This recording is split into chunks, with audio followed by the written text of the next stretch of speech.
I've played all the fun solo mode decks, but what are your spicy brews? Because if you're unfamiliar, Theme Chronicle is meant to be just the solo mode decks, but they accidentally left a whole bunch of shit legal. So Yep. some people have found some fun stuff. I want to see if I can play it. Let's see. Yeah, I'm playing. I am playing. Yeah, what is it called? Trickstar. Trickstar is not. Well, it's not in the thing. And I've been actually, the Theme Chronicle event has been the most fun event for me so far. Because I'm actually winning a lot of games. Like, yeah, I'm winning more games than I lose.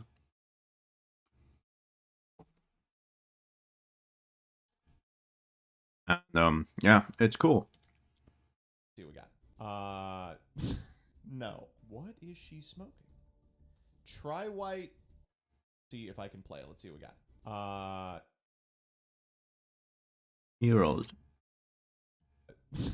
No. What is she smoking? Try white, try brigade. Why would you do this? There's no revolt. Oh, in fact, she has replied, yes, Shureg and revolt are banned, but don't let little setbacks like that stop you. You know what? I'm good. Although when you think about it, try white is kind of just revolt. Oh yeah, I'll play Suship. Yeah, for sure we'll play Suship. Let's do some Suship. Alright, Sus ship. Let's try it out. I got owned by Sus Ship once. Maybe this deck is a little too good. Maybe we should go... Oh, wait! We were playing around Kaijus! They can't OTK me if I don't have a monster on my field, dumbass. Boom. Oh, I'm so good at Yu-Gi-Oh! Fuck! Oh no, I have to stand up again. Oh no, wait. I can't reach my switch. You know, sometimes being a pirate is about keeping on moving. Let's blind second. We need the extra card. We want to be able to attack with our Sus ships. No, stop playing Sus ships. I got owned by it once. Wait, it's the same guy! Literal same guy! Oh, you fucking dumbass. It's over. So it's time for a best of 3 versus meta. Alright, we're gonna increase it to 5. Oh, they have something. Oh, don't you ash this. Don't you ash this, you motherfucker. Don't you do it. That's okay. No big deal. Don't you stop me. Oh, don't you stop me. I've worked too hard for this. Thousands of hours in the mines of the sous ship. Oh, I've been operating the sous ship crane all day, every day, for decades, just to finally have my day in the sun. Don't you stop me here. Don't you. Oh, I'm calling up McDonald's right now. They're reconnecting your Wi-Fi. Ooh, I'm purchasing a power boost. Okay, there we go. Perfect. No! Okay, this What? might be fucking ass. But we've only played against... Boost. Okay, there we go. Perfect. No! Yep, that happened to me quite a lot. But we've only played against the best deck in the format. That happened to me 3 or 4 times so far, and every single time I just... I'm not gonna lie. Yeah, I was just done. And my opponent thought so as well. Oh my god. Like, I immediately just forfeit. Of course we draw Maxi against this hand. Go World. Oh, Uni works here. These 2 cards are crazy.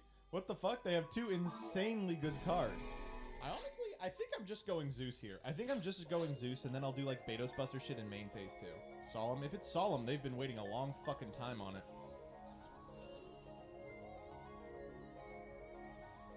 Okay. Oh, alright.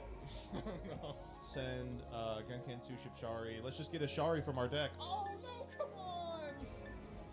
Let me keep playing! The deck is so cool, but you're not letting me do all the cool parts of it. Drytron Nova. Yeah, I guess. Fuck it. Cool deck. What do we do next? Really happy that you showed up with full fucking power Drytron you're about to lose to this. Maybe next time try not to be a ridiculous bastard. Shit. Now we lose. We're gonna have to call by the Ash. Vip Part 2 add Shari. Oh! Wow! Chat, you are so smart! You're so fucking smart! How did you get this smart? Oh my good god! I got you, dog.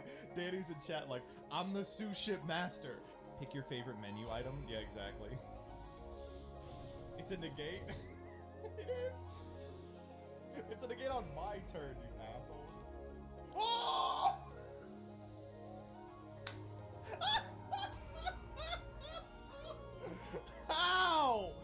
How? Who is he? Get it twisted. You will win. Gamble. This isn't even lethal. This is 49, 69, 72. Hold up. We have it. We just have to make Link Spider. 39, 59, 70. I don't know. Yeah. Alright, in that case, we're gonna do I really want to play my cast, but I don't want to play fucking normal missions. Draw me a card. Oh. And finally, Vespanine. Oh my god, this deck is so good! Okay, Rock. Little do you know, we have a negate! It's only for face-up cards. It doesn't matter. Woo. How simple was that? That was the luckiest I've ever gotten in my life. Well, this is the best hand I've ever drawn in this deck. This guy's name is Ban Maxi. Big fan, big fan. We go Pantheism here for Tenacity. I guess we're getting Domain, right? We should have Desires first. Or maybe we shouldn't have. That didn't change jack shit. Do we still have the trap in here? We do.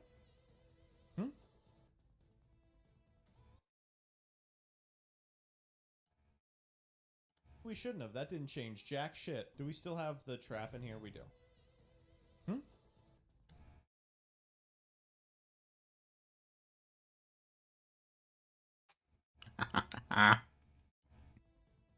Perhaps they will not understand it. They will simply play as if they are domain locked. Alright? That's the plan. Shit! Okay, well that wasn't going to work anyway. Oh boy, that's not good. That's fine. Is Celaglare still in the deck? Oh, good. Okay, so we can banish Tenacity to summon Aether. Uh-oh. You are dead? Incorrect. I'm very alive. I may be dead. Yes. Okay. Well, I mean, what are the chances they have something else? See? We're fine. What the fuck? What's the deal with Theme Chronicle? Oh, yeah, this is a pretty good time to explain it.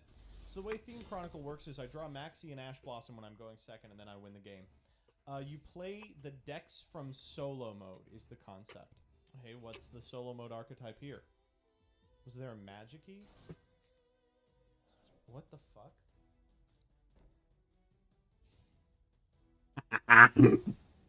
Alright. Rainbowy. Activate Snowy. Extra Normal. Bring out Thundery. Rainbowy. Oh, fuck. Don't you do shit. Fuck you for playing Weather Painters. Fuck you. Oh, God. Grab Cloudy. Combat. Huh?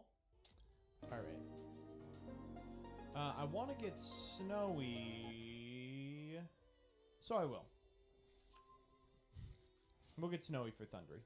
And we'll just bounce him. Should have played the Weather solo mode. You would know what I'm up to. You would know what I'm cooking.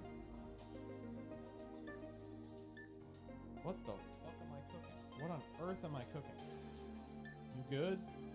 No, I think I'm not. It's okay. It's all part of the plan. Why no Loci bounce? For a very important and meaningful reason, chat. As I fall gore? Say? Nothing. Save them all with Cloudy. How could I possibly do that? Cheat. Cheat. Okay. I will come if you say you have Moonbow. I have Moonbow. We save all but one? No, we save them all. Sorry, buddy. This Nibiru is gonna have to put in a lot of work, and I think it will. Alright, dry ass. What if I just ash this? Fuck you. Okay. That's fine. Oh, shit. Oh, they don't have Princess! Oh! Get coated on, folks. Tokens can be bounced, that's correct. Wait, they don't have the field spell? What the fuck was that? I can't beat that card. Shit! I'm not gonna get any of my guys back. You mean set snow? I don't need to set snow. Our guys have fucking 1800, do they? Get them out of here. This isn't ideal, but sure. I'm trying to figure out how I'm supposed to do this. This feels super minus. Well, we're doing what we have to here. Trying to make sure we still have one of each. We do. We do. Okay. So we go this, cloudy. Oh, that was stupid. I was supposed to set him in the snowy zone. Whoops, I still have a normal I'm not going to use. That's okay. This is good enough. Now we just banish that stupid cactus. I agree. Okay, dry ass is fine. Does not do anything. Wicked Glamour. Okay. Now they lightning storm. Hellebore. Wow, they are really in deep. Wrong weapon, right? Shit. Okay. Snowdrop plus. Who the fuck is that? Cyclamen? Okay, that's fine. Also fine. Oh, do they have their Xyz? That's funny. He does trigger off mid. Isn't that funny? Don't we just banish and laugh? No. I'm gonna let them cook. Okay, I'm done allowing them to cook. Okay. Now we know the intent. Don't banish Strenna, yo! Too bad. Get her out of here. Why don't you use Princess to negate? Alright, great.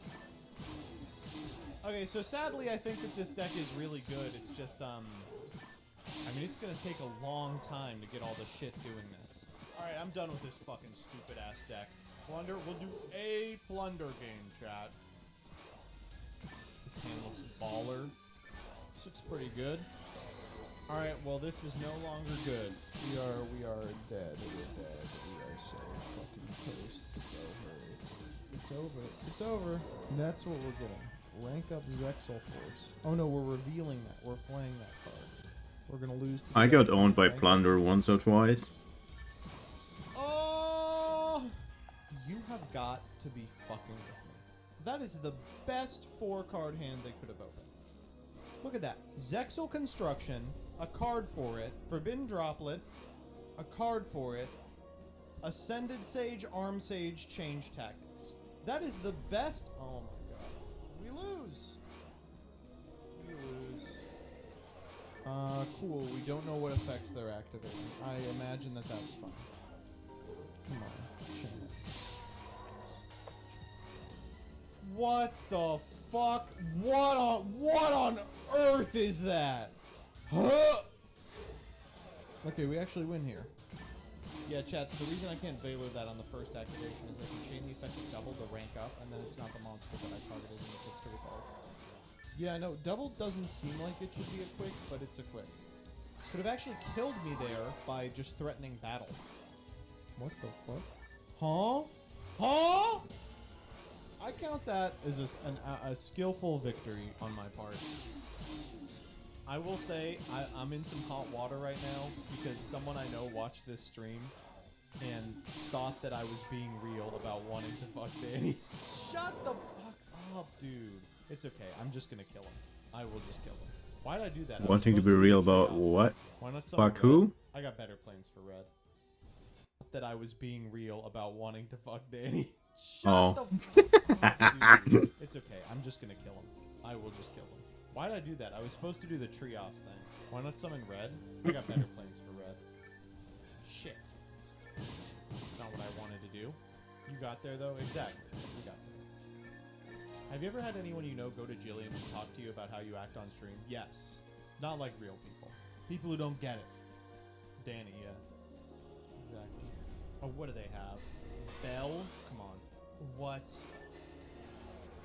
Oh my god, it's full. Holy shit. Oh, fuck. Not a lot I can do about this. Is Magnus legal? Yep, the king of the computer is legal. Bathor. This is a Bathor for 1. That's completely fine. Okay, that was really fun. Anyway. We are so close to Magnus? What are you talking about? We have Magnus. Okay, question time. If I make Magnus with 6, does Maxi stop? Yes. Getting some yeses and some no's. Find out. Okay. It's the 13th Maxi that's the deadliest. I agree. I mean, let's make it happen, right? Okay. Alright. We're going to keep the white on field so we have a negate. Badoom! Oh, he looks great. Oh. He's beautiful. Alright, out my big fucking man. Defeat my large man. Okay, 1, 2, 3, 4, 5, 6, 7, 8. 9 cards in hand. We got this. We legitimately got this. Oh, we should have made Zeus. Zeus would have been crazy. Phaleg? Phaleg will not work.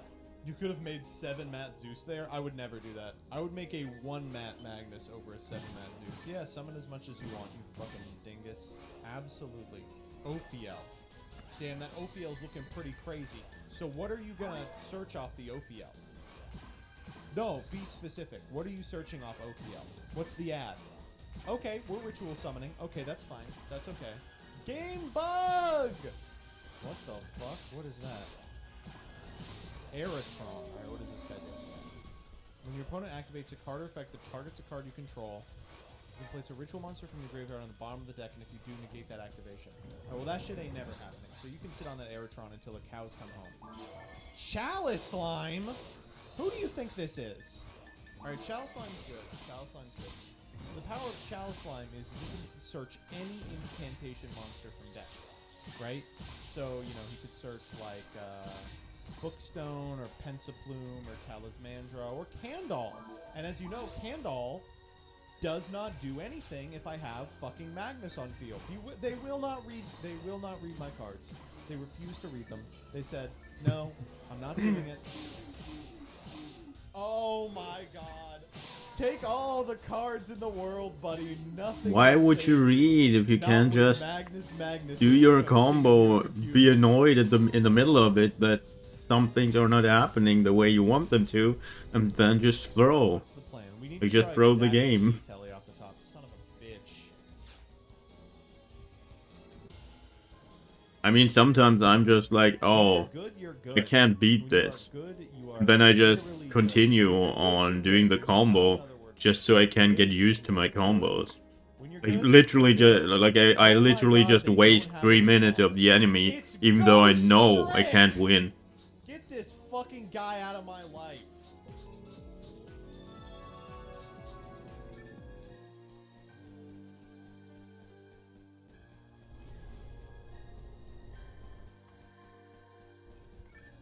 Welcome to Season Welcome to Season 3 of Master Saga. 3 of Yu-Gi-Oh! Master Saga. In this series, both MDT and myself will take 20 Don't break- hours of oh, rules wait. for Yu-Gi-Oh! set. Exciting surprises throughout the season. Tune in every Wednesday for new episodes of Yu-Gi-Oh! Master Saga Season 3. Welcome to... Okay. Quick. This person, @ValMeMe, literally spends all day retweeting like Libromancer Yowie. I mean, I'm not into that, but just a heads up. If you are, it's a good follow. It's really good follow. I mean, not for me, of course not for me, but really a good follow. But of course for other people. All right, let's jump back. Following up. Mods, can you please destroy Rim? My cat walked over. George Santos actually followed for me. Jelly Cannon in this economy? Sorry, that's once per turn. That's Yeah, once welcome per- to 2017. YouTube! Welcome back to another iteration of Master Saga. In this series, This time will not we had be YouTube playing on Six screen. Samurai. Nope, that was a mistake. That was... We don't talk about that incident. Anyway, we're gonna pull 10 packs this week and prohibit everything we ran last week, meaning that I cannot play anything in my deck list from last week, which is Good. kind of a good thing. That's good. So, Very good. Let's Extremely good. open up 10 packs here and see what is inside and waiting for us. What good secrets await us? Apparently not a lot. What on earth is that spinning fish? What on earth is that spinning fish? Jawl? Good secrets await us. Apparently not a lot. What on earth is that spinning fish? Where? Kind of a good thing. That's good. Oh, There. there. Let's open up 10 packs here and see what is It's a new inside one. for us. What good secrets await us? Apparently not a lot. What on earth is that spinning fish? What on earth is that spinning fish? Jawl? What the fuck? What is...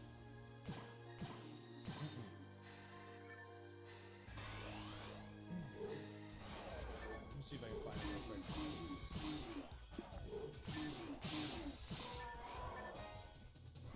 Yeah, we don't have it on BTTV. He uploaded on 7TV. I'm not downloading 7TV. It's Are not we really happening. just gonna have to improve Not upon signing up. Ritual Beast. Yeah, I mean, Can't that's keep it. track of 3 of these. Very, very good deck. Alright. Abyss Wall. I remember this card. Loses the DD Pro. If you know, you know. Alright. Secret Pack Unlocking. Don't laugh at me. Secret Pack Unlocking. What do we have here? Forbidden Dress. That's a good card. That's a good card. Hollow is Ugh, what is that Necroface. about? It doesn't Nothing. even unlock a pack. Literally Why nothing. does it not Wow. unlock the face pack? Hmm? Like maybe it could be like some sort of book with a face on it that you can log into, and then like I'm gonna edit that out. Oh, dueling book. I think. No, it's not generic. Probably not gonna use that, unfortunately. Alright, come on, give me some good secret packs. I wanna go into another strategy this week. Ah, Is it physically shit. possible to just not unlock a new pack? It's looking like it. Okay, we got Mrs. Radiant, that's a good staple card. Giant Trap Hole. 2 or more monsters special at the same time, destroy all monsters on the field. That could maybe be decent. We got Duck Fighter as well. Oh, I would love to play Cosmo, but unfortunately, I don't have enough ships. Okay, am I just not going to get any secret? What's the What a rule wonderful if I don't open a secret? That's Oh, well, I mean, I guess we're opening the the Phantom Raid Knight. Raptor pack. There's a couple packs. Yeah, let's play the same deck from last season. That'll be fun, right? You guys will enjoy that. Anything over here? Fire Flint, No Lady, and a mean tweet, recover. it's That's literally okay. up. Giga Armor. I didn't put it on the screen while I typed Okay. it. I know that's difficult for Next those up, of you who lack object Give me a nice permanence. secret pack here. Yes, that's what I like In to fact, see. The bright you know, yellow for all light of you, represents time for a little bit of a jump scare. Wait, what is he hiding? Oh, he's hiding himself. No, it's okay. I'm fine. I'm fine. I'm okay. See? of the birth of my happiness once upon a time doesn't exist anymore. Nothing here. How unfortunate. And this is... Come on, give me the spicy. Where's the spicy? Drag down to the grave. Also Doesn't nothing. unlock anything. I never want to see these cards again. Okay, it looks like I've literally unlocked a Phantom Knight pack and that's it. Nothing else. Absolutely nothing else. Not even one Ultra Rare here. Hello? Oh, pause champ. Blood Beasts! Alright! We could do Now that's a Glads. strategy. Glads. And over here we got Deep Eyes White Dragon. No, Couldn't that pay me pack to play sucks. Blue Eyes. Sorry. Another pack? Okay, we have a secret being opened up here. Is this crush cards? Alright, give me the pee-pee. It is. Give me the pee-pee. I thought so. That's not a pee-pee. Give me the pee-pee. Universal Adapter! I have a Oh my royal! God. Wait, ISOL doesn't Battery unlock Men. a pack? Okay, that was pretty drastically terrible. Yep, no ultra rare. And the secret packs from Guaranteed. unlocked seem very underwhelming. But at least next week we get guaranteed ultra. Oh, that was garbage. Okay, 10 master packs. We need a good secret pack. We are basically out of cards. Okay, we have a fair amount of URs here. Something like 2 URs, a lot of hollows, which looks nice. But yeah, we really need a good pack because we have nothing. We have no staples. We are... Okay, that's the advanced pack. Oh, really? Any of our You super could do quality that. cards, we are just missing everything. What rarity? basically. No, the So researchers are beautiful, supers. good set secret packs. Give us some cool options. Mari opens up some stuff.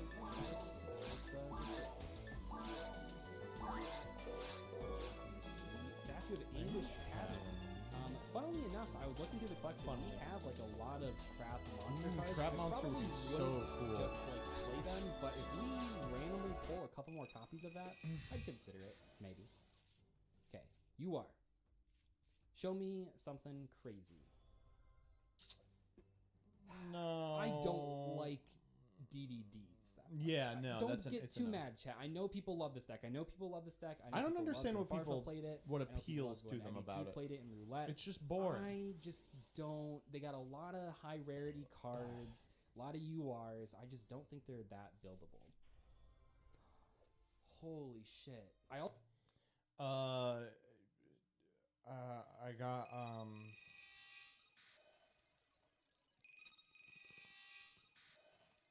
give me a sec on this.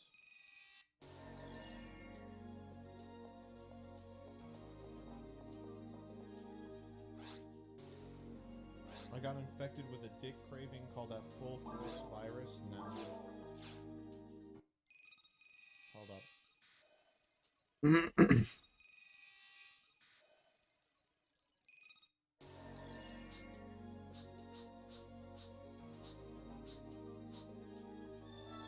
Fuck, I'm working on it. I'm working on it.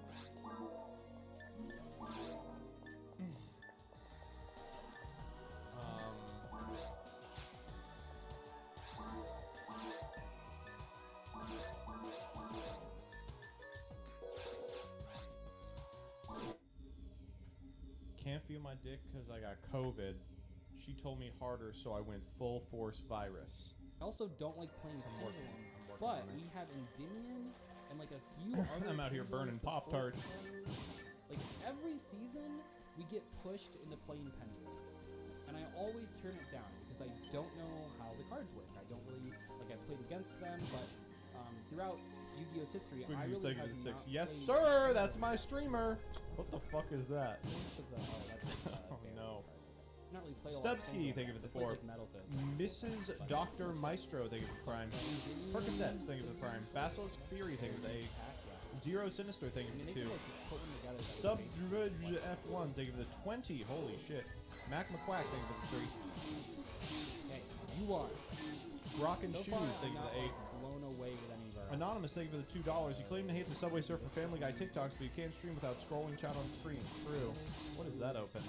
Wait, Nothing, did that apparently. not unlock the Cool Guy 29, thank you for the 6. Notorious King Carmine, thank you for the 18. 1d8 cold damage, thank you for the 19. Okay, I didn't unlock the pack. Sonata Frost 007, thank you for the Prime. I saw Noel that Kitty, Farfla thank got you for the hated 6. by that too, a couple episodes ago. Whoa! Okay, here we go. Here we go. Can we end on a hollow, indeed? Oh! Fire Fist. No. Flower Cardi. Come on, don't open that one. Lashinator, thank you for the 3. Dark Destroyer 5555, thank you for the Prime. No Graves, thank you for the 11. Megamoth, thank you for the 3.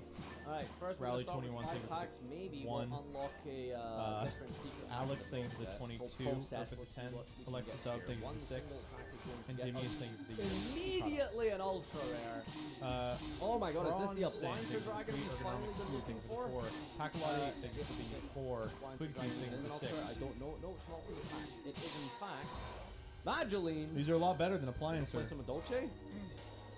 Or Punishment Dragon. So, like, that's two we new can't super actually packs play we need to Battery look at Man, already. right? Don't they have too much stuff I feel like that's we've super been trying ahead? to dodge Madolce for way too many. This pack is so good, by the way. They refuse to read the doll cards. So I am gonna force these freaking sickos to read the fucking doll cards. They're good. Many episodes. And I'm gonna like have to make a fucking 10-minute testing with them. They're good. I don't care that it's high rarity. I'm gonna give it a shot. We just high roll. They are not. Let's get Fucking timeout, Doug. What is he doing in here? all the cards we need. The Madolce cards are what we're looking for. Pack number 2 is going to go in here, and we are pulling a hollow right off the top. The That's first time exactly chatter. what I'm we need. scrolling up chat. Here it is. I don't Give see me the it. Madolces. Oh, I That's don't not get it on Madolce chat card. arena. How unfortunate. Zombow wow. Fantastic. Alright, our hollow So Bow Wow is fantastic. He doesn't know what the card does. Maybe we gotta sidestep into Mermel, I guess. Let's go take a look at the Mermel pack. That's no way we're playing Mermel. Jesus Christ. Pack number 3. I believe it's going to upgrade. Just wait and see. Alright, we got the box of friends and a cross sheep. That's a good link monster, I suppose. Alright, keep going. Doug, What is this? Pack I'm number sorry. 4? Come on, give me Goodbye. some more hollows. That's not a hollow. Nope. Pack number 5. Come on. Why is he opening them like this? Oh! Ooh. Monkey. We have to call Did you know that Zombie Stein is a reference to Frankenstein? Really? Follow me for more fun Yu-Gi-Oh! Trivia. piece of Thunderbird that we won like 2 weeks ago. That's a rank 8 we can now play. Let's go 10 deep in here and see if we can get the Dolces we need to summon it. He's a reference to Let's see winning. how much we've got so far. We've got 1 magic. So Bring the fucking doll! you could say that this is a bit of a mountain to climb. That's probably enough to build a Madolce deck, honestly. That's pretty impressive. Let's go! Alright. Fairy Wind, that's a good staple, I suppose. Waltz, Cruff Song. That's one of the Little better song. Madolches that No, it isn't. is not high rated. Okay, yeah, we're just gonna activate Madolche Knights or something. This is alternative Madolche, don't worry. Anything good here? Gusto Goldo. Go back into the where pack. I go, there's just Gustos everywhere. Okay. Waltz. I think that's a good. Palooza. That's huge. That's a pendulum summon. That's how he says Appaloosa, by the way. Palooza! That's Zombow and Promenade. That's Fucking that's read insane. Zombow This pack Wow. is insane. Holy Now, if I shit. could just get more main deck monsters, that'd be great. No good staples over MBT's here. so but mad. Friends, With a Butler 2% chance that Farfa plays And the we're doll getting a deck, good hold on 45 fucking horny ass Twitter users. Okay, 2 good Madolches. And Read 7 Demento! He's nuts! packs to go. So if we pull 1 good Madolche in the next 7 packs, probably still not enough to build a good deck. Wow, that's ridiculous. Okay, I believe we'll just pull 2 good holos per deck, per pack at this point, honestly. Alright, anything good over here? Yes, Just a Break is the best card ever. No. And you know what Just a Break would go brazy in? Chevalier, that's a good normal summon. Chevalier. Sistar, okay, we have 1. Madolche Knight, that's another negate.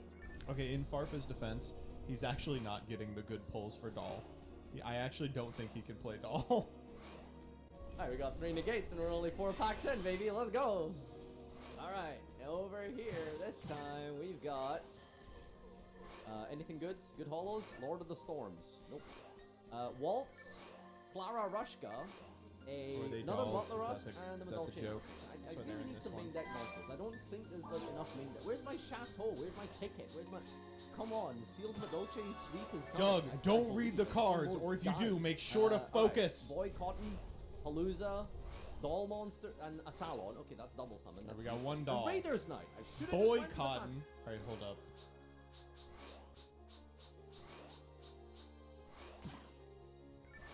I need an N95 to protect from the full force virus. Making sure it's made out of boy cotton. Now,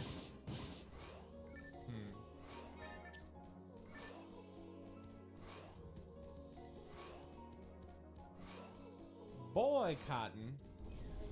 Huh. Oh. That's what I call her when I catch Danny in bed with another man.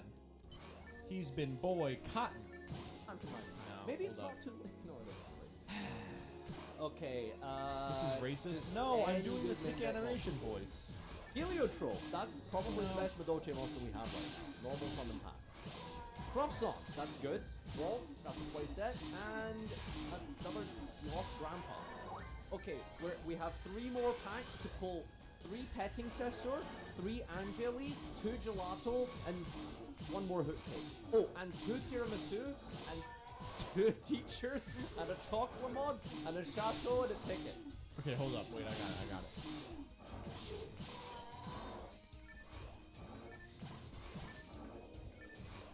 I actually can't. I'm not gonna say that one. That one is too lewd for me.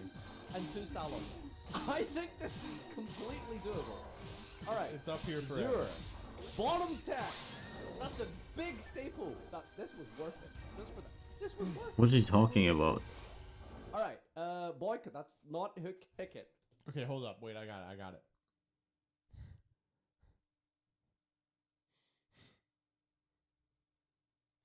I actually can't. I'm not gonna say that one. That one is too lewd for me. And 2 Salons. I think this is completely doable. Alright. It's up here forever. Zure. Bottom text. That's a big staple. This was worth I don't understand what he's talking about. This was worth it. Alright, Boyka, that's not Hook Cake, Angeli, Petting Cessor. Another Gelato, one, Hook come Cake, on! Chateau, Tiramisu, Glass Souffle, or Teacher. But it's close. It's close. I mean, it kind of looks like it if you squint your eyes a little bit. Chicolata. Wait, doll happiness is crazy. Doug has seen the light. Honestly, this is. That's what the- we Shut have Hook up! Cake, we have Hook Cake. How do I kick Rebby out of the chat? Chevalier, playset complete. That's exactly what I Chevalier, wanted. good in Duel Links. It's easily the 7th best Madolche monster. And another negate. That's huge. Our holo is. I should Time be able ticket. to like I wish I could use administer an this electric time shock to ticket Rebecca go back in over the time internet. To about 7 minutes ago Like- when I did not open this pack. Wow. Like those dildos that you forwards. can change the settings on, but just like a so that we can fucking move shock forward and collar. pull No! some.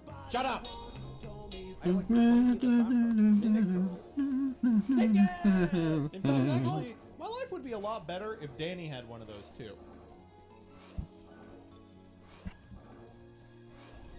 You know, now that I think about it, Now we can search our one hood cake very easily. you can borrow Alright, mine. final Why do pack. you have one? There's an You know what, ultra in actually? here. So, in the I don't 8 need to cards know. that are in this pack, we need I one don't need to know. tiramisu, one teacher, one chocolate mod, He can do one it. chateau, He can do one it. hood cake, He can do 3 petting cessor, 3 angeli, and the pudding cess. Why do you think? All right. Pudding You cess. all think I'm taking this in a horny direction? Psych, we're taking it in a misogynist direction. As a woman, Rebecca just won't stop barking. This is doable. None of those cards I just mentioned are here. Okay, what about this one? You just gotta take all the Check horny out- zoomers in chat. You gotta direct them towards like Can we just pull 10 more packs? and Jeff not tell Foxworthy them? style. My wife Oh! jokes. Oh! No! We're getting there. I It's mean, happening. One, I guess, but ideally that would have been an angeli. Come on. All right, Come on. Tiramisu. Oh! Let's go, He baby! really We got actually pulled tiramisu. everything. That's How the did he do hardest that? card to pull. And we did it. Okay. So we should be able to establish How did he do tiramisu by turn 7. Unfortunately, we didn't pull any of the cards that actually start our engine and get us into Okay, well tiramisu, that's but okay because it's all you're coming gonna have together now. time. You guys gotta just YCS London vlog at Rebecca's. Yeah, I'm gonna start the vlog like, hey, I'm here at 428 Sycamore Lane where Rebecca lives full time. We're gonna do the individual packs real quick. That's how it's gonna begin. First I'm just gonna read out her Just address. not really feeling any of these packs in particular. Will someone rid me of this pernicious mod? You want. Okay, we got a U1. We got a U1. That's good. But I do want to see if we pull. But if you come to First, Rebecca's house, you are gotta be from ready because London. she's a fucking shooter. I mean, that's a good pickup, but She's got like a no, see, sniper's nest. Man, too bad we don't have that side reflector anymore. Although that can only go to level 9, I guess. I mean, at this point, there's only. It's like 12 that packs image left. that's like, teehee, just sit anywhere, and there's like crap all over the ground, but it's like I'll see. shells. But we're probably going to plants. This pack looks good. Okay. She's a chungus. Everyone's saying chungus. Junk converter. I got it.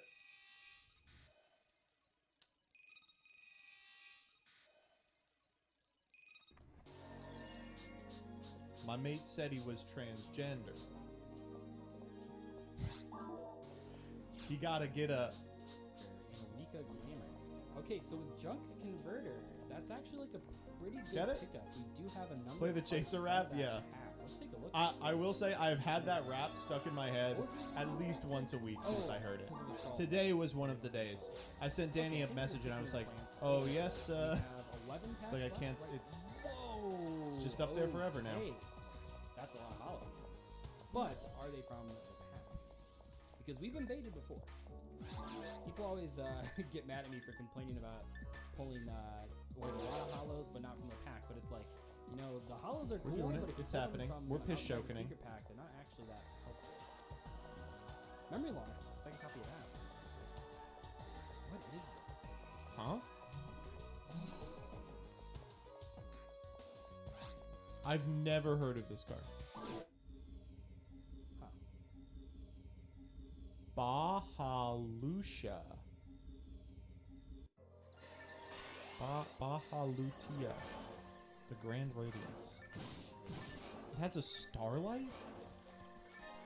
Huh? This is some shit I would see at the Ackman videos. I He will goes, have "Okay." to read all these plant cards off screen to figure out what they do. That's Roma Gardening, a second copy of a rose. I love this choice. I think that this is definitely the right pack to be going into. Pack number 4. Fortunately, He's pulling pretty well. Pulling pretty well. Seeing that we're pulling like, some Roma cards, They all work together, Doug. don't have like the newest wave of support. No, they don't for have this Princess pack, which is kind of rough, but for some they reason. do still have like some good cards. I'm pretty sure. Like I think we'll Siderail Tannen. Play This the feels Edison like deck I a like. mastery roulette because we don't really have Poison like, Kind, any thank of you our for the good sub. cards. Pax Solo We have Heat to pick for these plant cards. Constant, thank you for 3. Ergonomic Q, thank you for 4.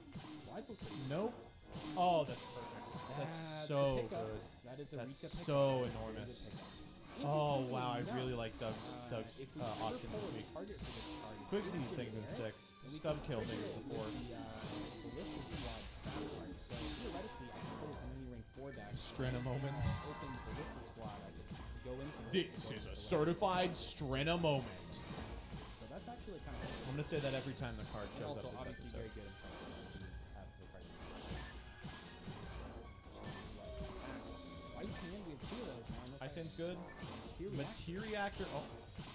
Second Strenna. This is a certified Strenna I think moment. it's a little bit like less important with the second copy, but That's nice. but we don't have. There's no Rika Princess, right? There's no free special summonable level 4 monster. There's free special summonable 4s. Isn't there there's one of them? We're pulling a lot of hollows. Oh wow. Ooh, that's really good. Titanium a little less good. Wait, that was pack 9? Jesus Christ. If we just want to play Winds Control, we could do that. EA Sports. Okay. Second Titanium. It's actually not that good to add to it. That is rough. Real Okay, so plan I think we shit. have one more Rickaholics. That didn't trigger a core memory for you. So we're missing a few You're talking things about here. We the, don't have a Rosemary. We don't the Winds have Control this deck I guy. played? How unfortunate that one is. And obviously we don't have Jasmine or Oh, you mean Rosemary. EA Sports? I think Yeah. we just have the one pack. I do it in We my did pull head a lot when I of hear hollows, it's in the game, but that's not a lot from the seeing pack that seeing we it on paper. Some of those low rarity cards too are kind of hard to get. Paper. Boomer. I mean, that's really what you want if you're Just- pulling rares.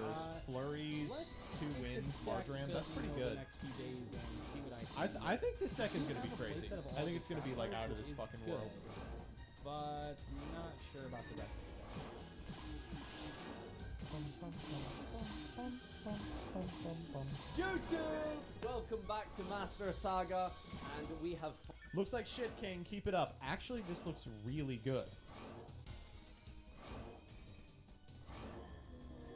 This is a constructed deck. He's going to fake us out. Finally put together our Madolche deck. There was a bit of a bug with the pack pulling off screen, and basically I missed out on, I think, 2 secret packs or something. And in those secret packs, I actually did manage to get the rest of the good. cards I needed. That's good. So this is what we're bringing to Master Saga this week. I think he would still probably lose. I'm going to be honest with you. Hopefully Doug won't notice that we're on the completely wrong account, and I'm actually on my main account on Master. Yeah, I think this looks pretty strong, and it looks like it should be good enough to beat Fable or whatever the fuck that guy makes it. Alright, back to the wheel. YouTube! Try to build the Dolce. Ready?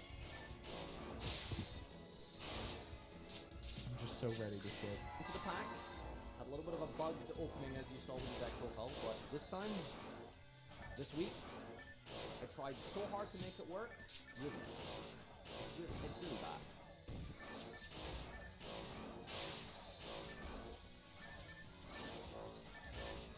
I'm the #1 Ritual Beast fan on the planet. Come on. I could barely beat an FTK deck. So Madolche we had to kind of scrap. It just physically Oh wasn't my doing god, he's playing fucking triple Kongray. it. However, we did bring this back. Yep. Now, an interesting card we've decided to go with this week is Primal Kongray. Doug has lost his Quantum deck. Very likely to be playing Virtual World, I assume.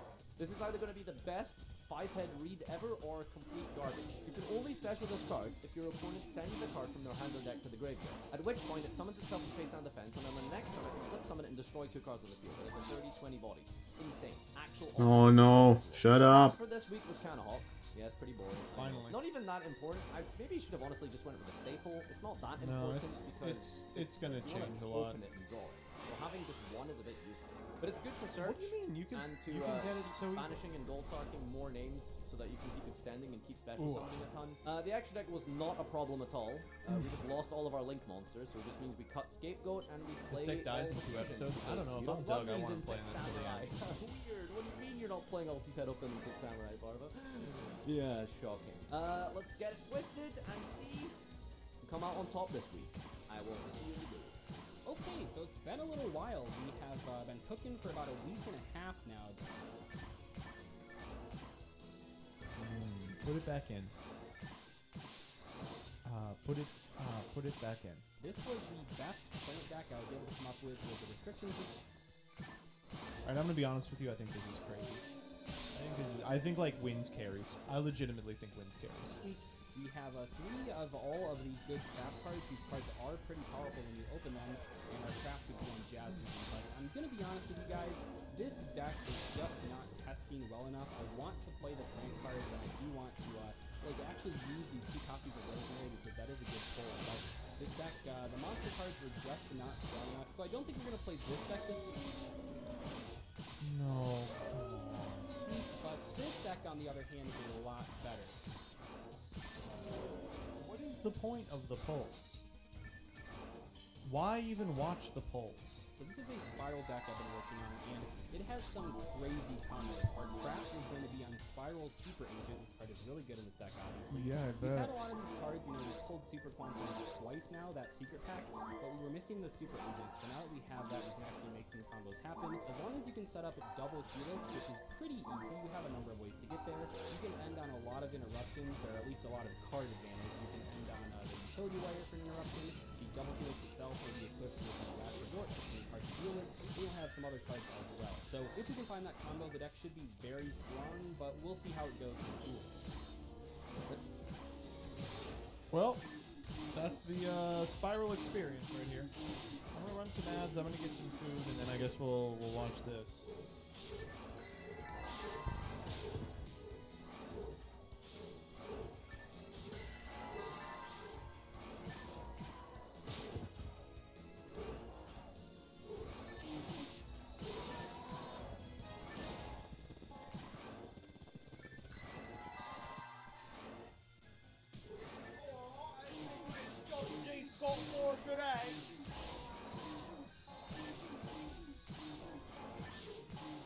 Alright. Don't hate this. What do you got? I've only played a spiral deck in episode 1. Why are you so mad? Because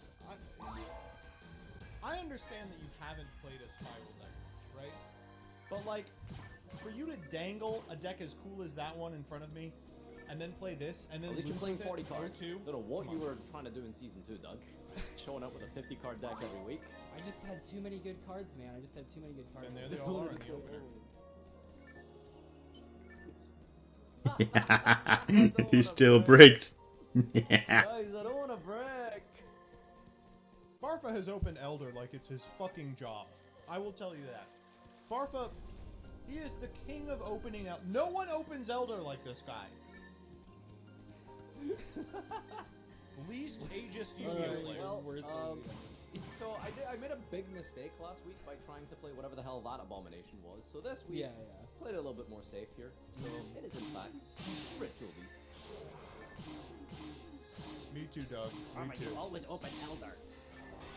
Yeah. Memory of an adversary video. Get out of here. Get out of here. It's really just Actually, over what now, this huh? is set. It's really just literally over now. Yeah, it's acted as an extender. So that's rough. Okay, so we target Brother may have some loops. A week and a half of cooking to show up to this. That must be really frustrating. Should have stayed in the Yeah. kitchen, Doug. So you know how like Apelio is called Apelio? Yeah, I do know So it's that's me. because it's like a pun for like a lion. Isn't that crazy? Yeah, that's crazy. Whoa. Bruh, that's crazy. Bruh. Bruh. What? Alright, what are we searching? What? Speeds to make you stop. A paleo. Fucking set. Okay, So if we I don't mean, give a surely fuck you're about just, like, anything, one we could good actually draw make away Canohawk from, like, again. coming out Just of do the pocket, search right? and then Let's, set. do I just want to search again? Yeah, yes, and set ambush. Yeah, I'd like to I just think so. We don't need to finish repeat it. it. Or ATP. What is going on? Oh my god. First. That was a bad level up. Alright, main phase. Really 2. bad. Gonna set. You, sir, have Lightning Storm. I span this episode.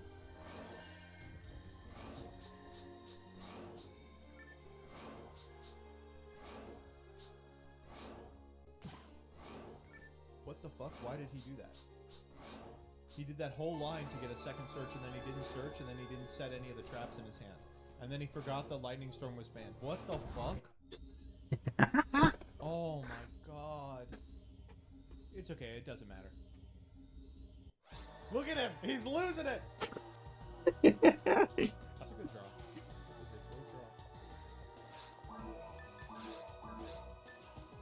Oh! I've muted it. I thought he muted it. Okay, I mean...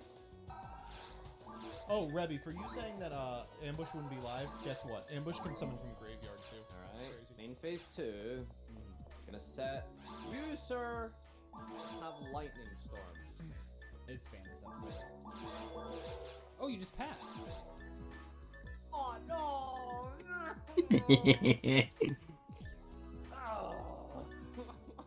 He says as I click enter. Jesus Normal Christ. It's okay, we still win. Jesus.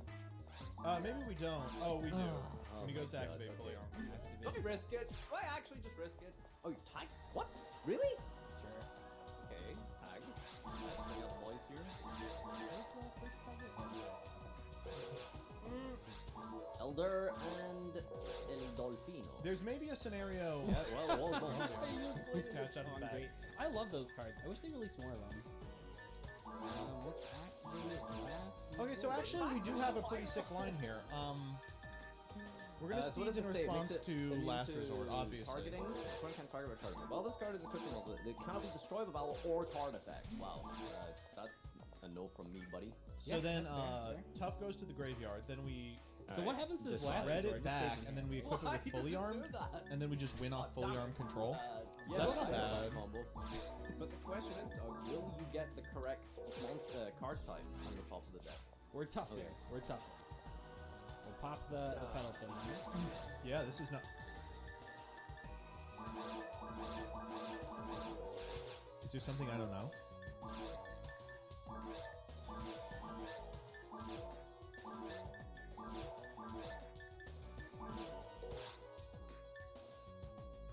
Oh, it's not enough. But it's almost enough.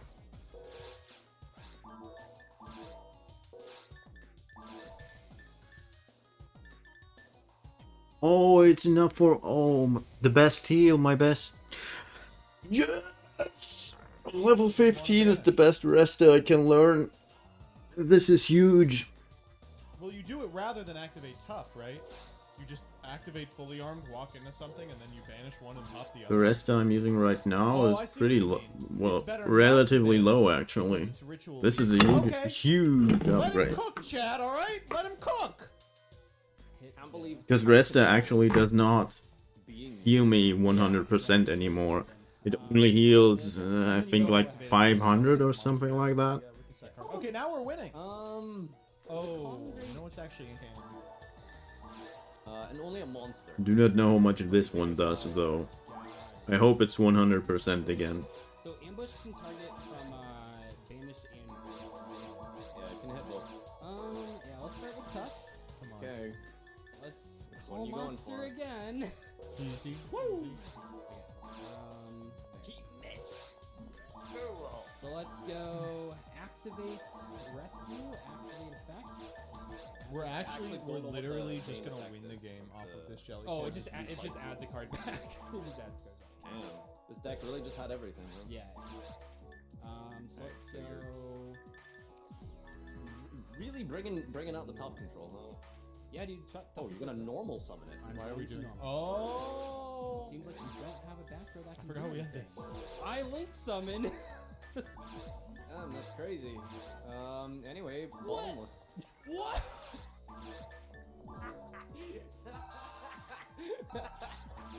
That's like the only. You thing didn't that play beats this bottomless game, in too. your deck? It's like the only thing. I pulled it this week. Oh my god, dude. Oh no. Okay. Sorry. It is fine. Let's Come go. on! Oh, so you couldn't bottomless the last resort. I see. That's why I didn't give you a response. That's incredible. Okay. Okay. So let's go trap. All right, we get the jelly cannon too. Jelly cannon in this economy. Okay, let's I mean, all go. my good traps were used in 6 sounds. Yeah, no, honestly, you should see some of the shit I'm playing. I don't know how Farfa Yeah, beats we'll this. I'm gonna go tell you. World. Oh, no, it's so bricky right now. Because I only had like one copy of a lot of the... Because I don't have access to eTele this week because of the Super Quantum deck bans. So I'd have to like draw like the Rhoda or like the level 3 to normal summon. What rarity is double T? This is an ultra rare. Jeez. I pulled that in it was the 15th pack, or maybe the 14th pack out of the second time I went into Super Quantum. So that was Okay. like that was my steeds, my ritual beast steeds. You were chasing after that, and I was chasing. Okay, so if I set ambush and I chain it, you just add back with rescue and then attack over my field. So setting ambush and just waiting and just letting it get popped is kind of bad. So do I just chill for a turn or do I just risk you missing? I just realized So right now, what, I'm 50-50, right? Yeah. these things give you 10 luck. So Angel Luck is completely useless. I also completely forgot about So I need you to not kill fact me. that the text of this item doesn't like it doesn't even say To bring everything back, you just that kill it gives you luck, but it does. Yeah. Oh, okay, well Ballista then. squad? Oh, it's okay. over. It's over. Wow. Yeah. Ballista squad, huh? This Tough tough times. is getting some tough times. Pun. Tough times. It's a Spiral tough joke? episode to watch. I'll tell you that. Spiral joke. Well, that's I'll not the tell only you that. joke they've ever made after Spy Gal Misty. Has anyone ever played Resort Staff in a Spiral deck? No, that is I a real almost trap. did in this deck. It was in until like 2 days ago. I don't have enough monster cards. It's like a Mystic Tomato for just Super Agent. I think if it was Mystic Tomato for... Wait, really? Is it? Yeah, yeah. What are I they think if it even was talking Mystic Tomato about? for... Really good in sealed. Well, okay, so it can't hit tough. It only hits Super Agent. That's the problem. Like, I think I might play it if it could hit tough too. Yeah, okay. Let's go normal tough. Spy Gal Resort Staff. Control. Actually, Doug, the name of the card is Charming Resort Staff. Yes, sir. Oh, now we're putting on Fully Armed. So that only draws if it hits a monster, No, right? that was that's the other spell card. That's Oh, the okay. mission one. This one, yeah, if I run something over my battle, I can banish that monster and then Super Agent has a crush on her. Aww. And then Oh, I'm being tough controlled right now. I know. This is so silly. This is Holy the most shit. boring game. I would have just won turn one, but if I set everything, I played Oh around. my god, what's it we called? we don't have Yeah, anything to the- do the to tough lightning control. storm. We cannot possibly beat tough control. Okay, well.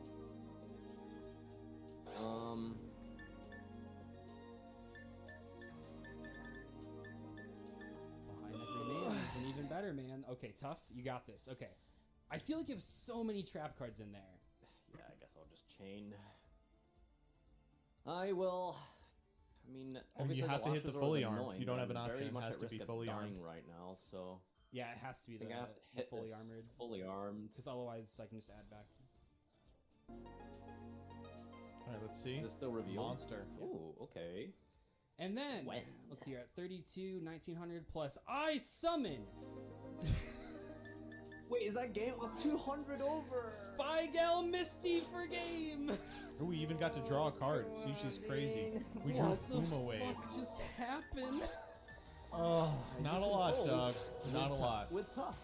Damn, where was this hand last game? Fuck. He literally draws Summon Elder like it's Elder. his fucking job. It's he really. Good starter.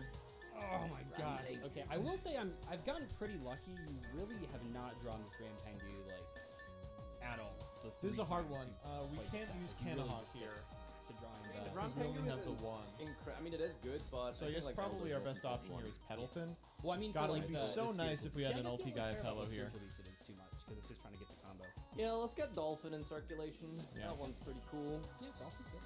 I can't even remember what the original Kanahawk's effect is anymore. It's just Gold Sark, right? You just Yeah. banish. Yeah. Okay. That was I my mean, one that's good craft enough. this week, admittedly. Oh, you finally have one? Let's go!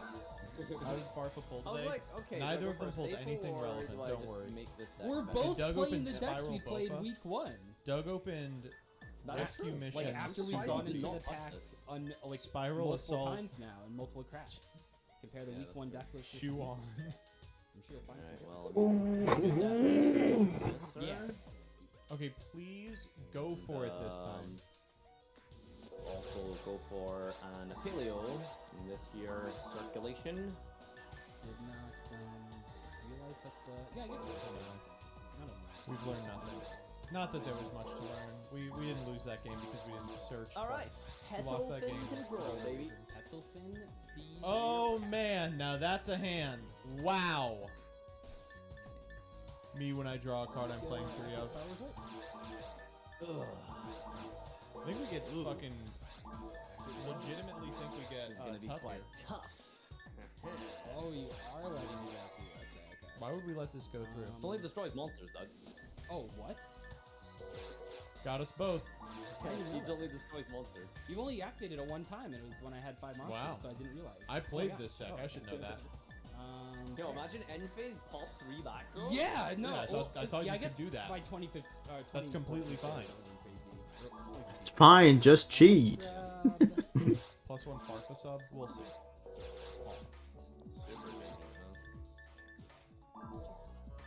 Super amazing, Simply.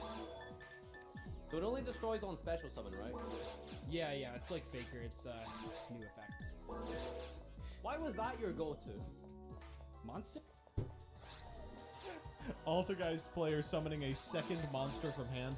Oh my god, it's just like Faker. He's giving me Faker vibes. Hey, what else? I mean, it's monster or trap, right? I think it's a coin toss either way. It's never spell. I mean, your example was, yeah, it's like Faker. Oh, yeah, it's no, because, okay, so this is kind of just like a guy who's played 2 decks type of perspective. The 3 of us have one brain cell just bouncing off between each other. Literally just bong, bong, bong, bong. But how I always explain the I would difference do nothing about that. the difference between cards that summon themselves and the other monster at the same time, and cards that summon themselves and then do the thing on summon, I always just say, oh, it's either a Faker or an Exo-Sister Martha. A Martha! Yeah, that was my next one. Yeah, Honestly, it was because you know Martha summons itself and the other Exo-Sister at the same Oh, time, Danny is in Farfa's chat laughing at him. where Faker is both. So last resort. We're gonna last resort time. Doug, come on, there's just no way. This too. Interesting. That is, yeah, it's. Do we summon the last resort so that we have another Go card ahead. for Ballista Squad?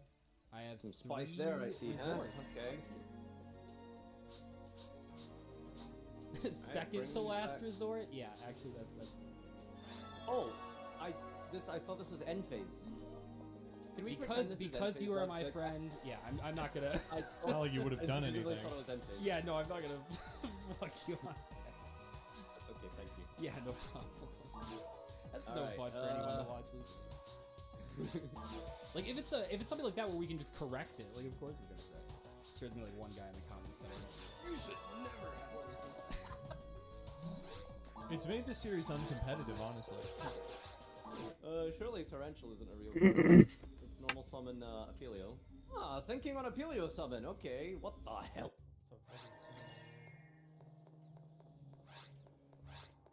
Oh, okay, we get to eat. Oh. This is crazy, actually. Was that Fuma wave? Destroy a monster with the same attribute but a different name as that monster. Yeah. So I'll target this. Oh. Doug, why wouldn't you target the tamer? It destroys the one that it doesn't. I don't think I'll get through this in 45 minutes. Yeah, it's a weird card. So I guess I He's right, it's a weird card. let's banish Battlefield. That was this one. No, it's fine, yeah. I needed that banished. Yeah, I guess.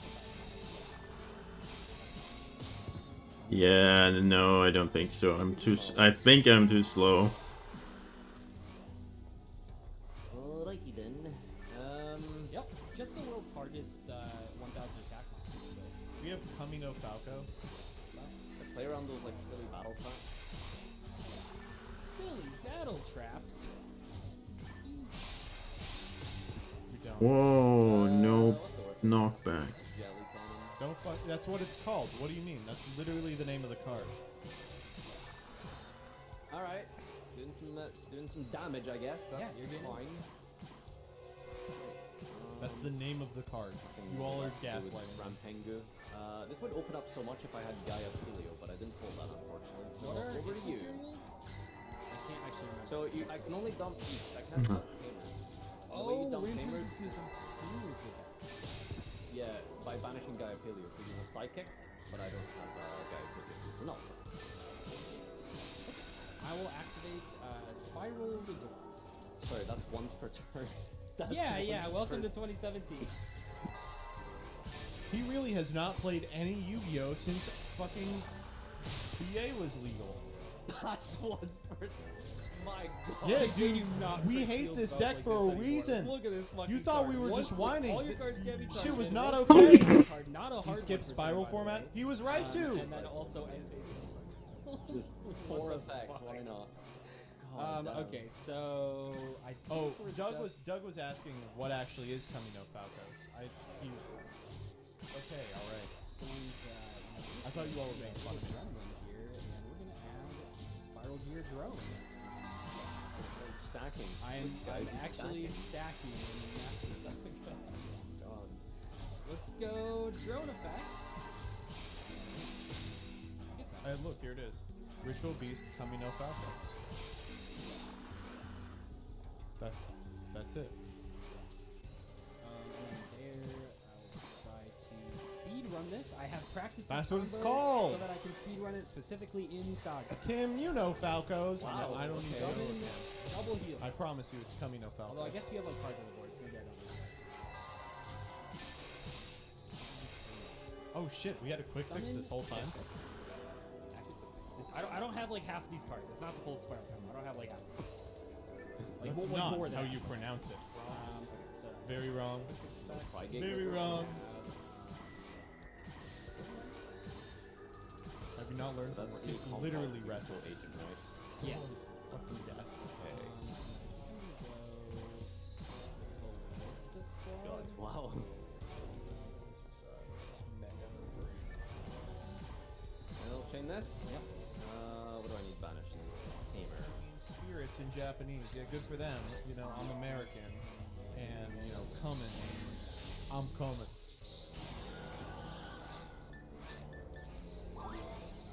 Big red. Wow, we're really just doing fucking spiral combos here, huh? 5 back from the grave. Use quick fix, not once per turn. Nice, nice. I don't really want to discard this card in hand. So one of the problems in my deck is that because I don't have master plan, I can't actually get like card advantage for the quick fix. So that's like a little. Me as I'm adding 9 cards to hand. Yeah, I can't really get card advantage, really. Why didn't you craft master form? Although I'm now seeing that I don't have it. Should've got fully armed.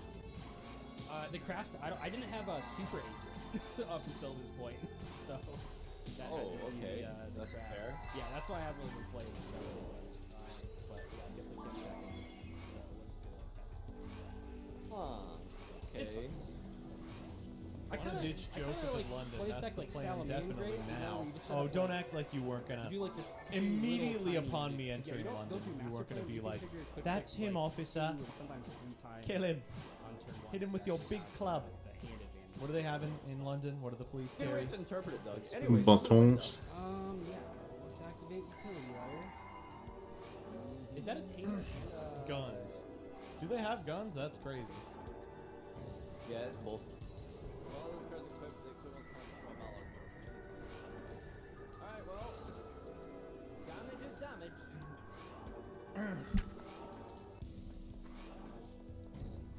I draw. That is not. Okay. Yeah, I guess I'm just gonna go. This is like the stupidest fucking deck. Why is this deck allowed in this game? Yeah, I'll just go add this. Good. I'm so. Well, I mean, I watched the Ritual Beast combo. You know, I watched something. I watched something. I participated. I just hope I survive. Monster. Yeah, I don't know if I can kill you here, but you're at 8 points. Normal summon. Tough. Activate tough. Monster. Pop this. This is looking pretty textbook. That since quick fix was that, This is so I'm gonna use this and this to summon this vanilla monster.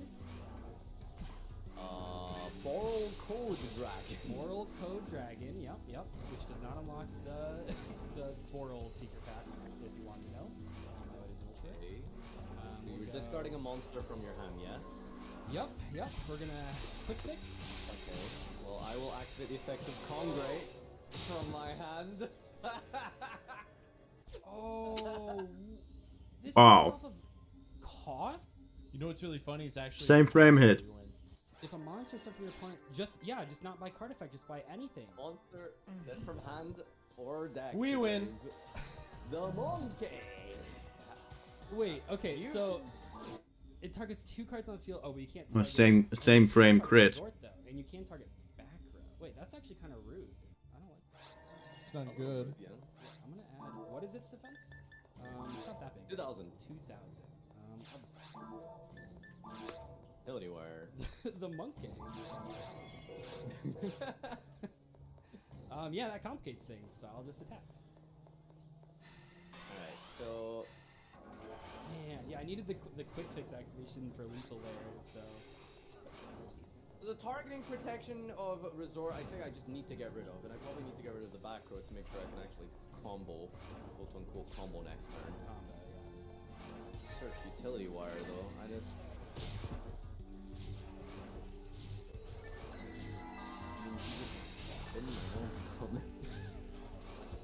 Like, Oh, yeah. yeah, it actually doesn't do a lot. I don't know why we even did that. Tough. Does utility wire work on any monster, or is it face up? Target one face of card your opponent controls. Okay, what if we set window? Right?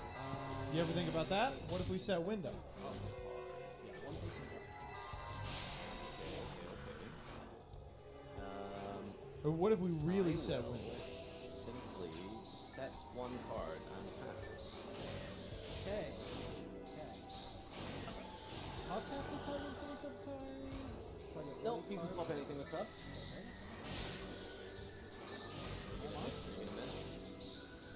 Ooh, man. I just realized you haven't shuffled your deck. I do know what the order is. We're doing well, folks. I thought you. I know.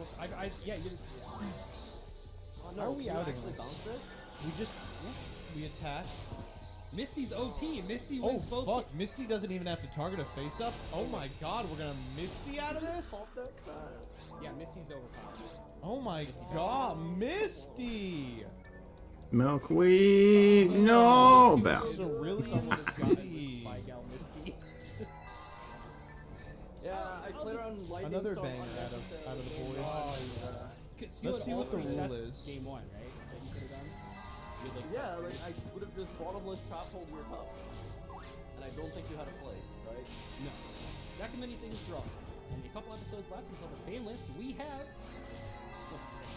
And for the next episode only, neither player is allowed to use any duplicates. Don't play Spiral, got it? You can play Spiral. You just gotta, at some point you gotta win the game. Alright. Duplicates in Interesting. the main or Oh my extra God. deck. I think Spiral is not working next week. I'm gonna have to No, figure I this don't probably out. think not. much of any archetype is working in Highlander format. Yeah. We're just gonna Really, play 3X. Bring out some creative deck building. It'll be an episode. See you guys next week. Perhaps I went too hard on God. If I pull 10 more cards and don't tell them, will you guys snitch on me? Okay, Yes. half of you are saying yes. This is not how this works, okay? No, this is the playoff shit. If we're going to mark these out, then you should be on my side first. Fair. So, okay, first things first, let's just quick look at the shop. Look, new stuff! Oh my goodness, new accessories. We had a new mate base. HERO, hero. You can't have all of them up at the same time, so I Doesn't don't make really get sense. that, but it's still kind of cool. It's kind of nice. Cool little reference. I bet it was very easy to make those. pretty sick. There was something else. Was it a mate base? No, it was a... Photon Hypernova. Hey, I'm rather annoyed. I was quite prepared to move on from Velma. I posted a review of the first 2 episodes, it got 250,000 views in a day, and that was good enough for me. But then some absolute cucklet at HBO manually copyright claimed a 10-second segment and got that video taken down. Did I say I was feeling annoyed? Nah, fudge that. I am feeling genocidal. I wasn't going to return to Velma. The first 2 episodes were so bad that returning to review the next felt like bullying the mentally disadvantaged kid in school. But since that mentally disadvantaged kid has apparently grown up and been given a lucrative job in HBO's Content ID department, and given they also came from my re-upload on equivalently indefensible grounds, I feel no shame whatsoever in returning to tell them a new one. Their attempt to suppress criticism has only invited more of it. So prepare yourselves, ladies and gentlemen, for a vicarious violation of the type legally banned from most pornographic websites.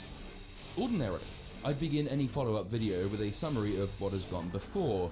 What has gone before is one of the worst attempts at comedy ever devised for the screen. Something frivolously and sometimes pedophilically nonsensical in those rare moments where it wasn't being bitter and nasty. Velma is investigating a murder, and secondarily the cause of her mother's disappearance, which gives her PTSD-style flashbacks and hallucinations whenever she tries to solve mysteries. These will almost certainly turn out to be more than mere hallucinations, but we'll come to that presently. Probably. I don't actually know. It's not wise to place bets on where this sorry excuse for a plot is going, because it doesn't obey any known laws. She's won Daphne over, these former best friends turned mortal enemies and then into a lesbian couple, which will almost certainly distress not Shaggy, who is not so secretly in love with Velma. To the extent anything besides the animation deserved any praise across the show's first 2 episodes, it was probably the make-up mini-arc between Velma and Daphne. And that only because it was just about the only aspect of the show that wasn't pointlessly cruel and spiteful. Speaking of pointlessly cruel and spiteful, stupid cockless idiot Fred has been blamed for the murder and effectively indicted himself because he is a stupid cockless idiot. Despite one of the show's many white people bad jokes resting on the claim that rich white people always get away with crimes. Aidan Paladin had one of the more interesting observations about the show's characterization of Fred, noting how odd it is that a writing team presumably all in on modern gender woo-woo and all against bogeyman concepts like body shaming should here have spent so much of their time ridiculing a boy whose puberty is stalled for the resultingly shameful bodily effects. This is apparently forgivable because Fred is rich and white. The show makes it overtly clear and repeatedly clear that it considers white people so far beneath the standards of decency all other groups deserve that they might as well be non-people. Yeah, but isn't it a little comforting to see a rich white guy get wrongly convicted for once? I'm too distracted to enjoy it. Its great sin and great accomplishment is to be so unsubtle in its portrayal of quote-unquote woke standards that even the Woko Haram said hate it, because Velma holds a magnifying glass to the small print we're all supposed to ignore. There's precious little difference, as I noted in my last video, between the humour in Velma and the screed of an incel, except for the racial element to its not humour. In a sense, Velma is the logical endpoint of our current socio-political era. It tries so hard that it's deemed ridiculous by those it tries to please, while, at least according to this Yahoo writer, somehow not going far enough? Because the show apparently doesn't reflect the nuance of South Asians' ethnic identities, despite Velma being Mindy Kaling and Mindy Kaling being South Asian, despite it being a cartoon, despite it being obviously absurd. The problem, according to the writer, is that Kaling centers whiteness as a source of validation and displaces brownness across her series. Which flat contradiction with the preceding call for nuance might have been noticed had the writer even the most basic grasp of irony. Apparently, Velma the show spent so much time on so many iterations of white man bad, which is fine, that it neglected to have Velma the character represent the specific ethnic qualities of a whole subcontinent, and that is unforgivable. Which is about as understandable a gripe as me complaining that my specific region of England is insufficiently represented in Adventure Time, but hey-ho. Episode 2 ended with Daphne snogging Velma to save her from her hallucinations, and Fred in jail with the murder as yet unsolved.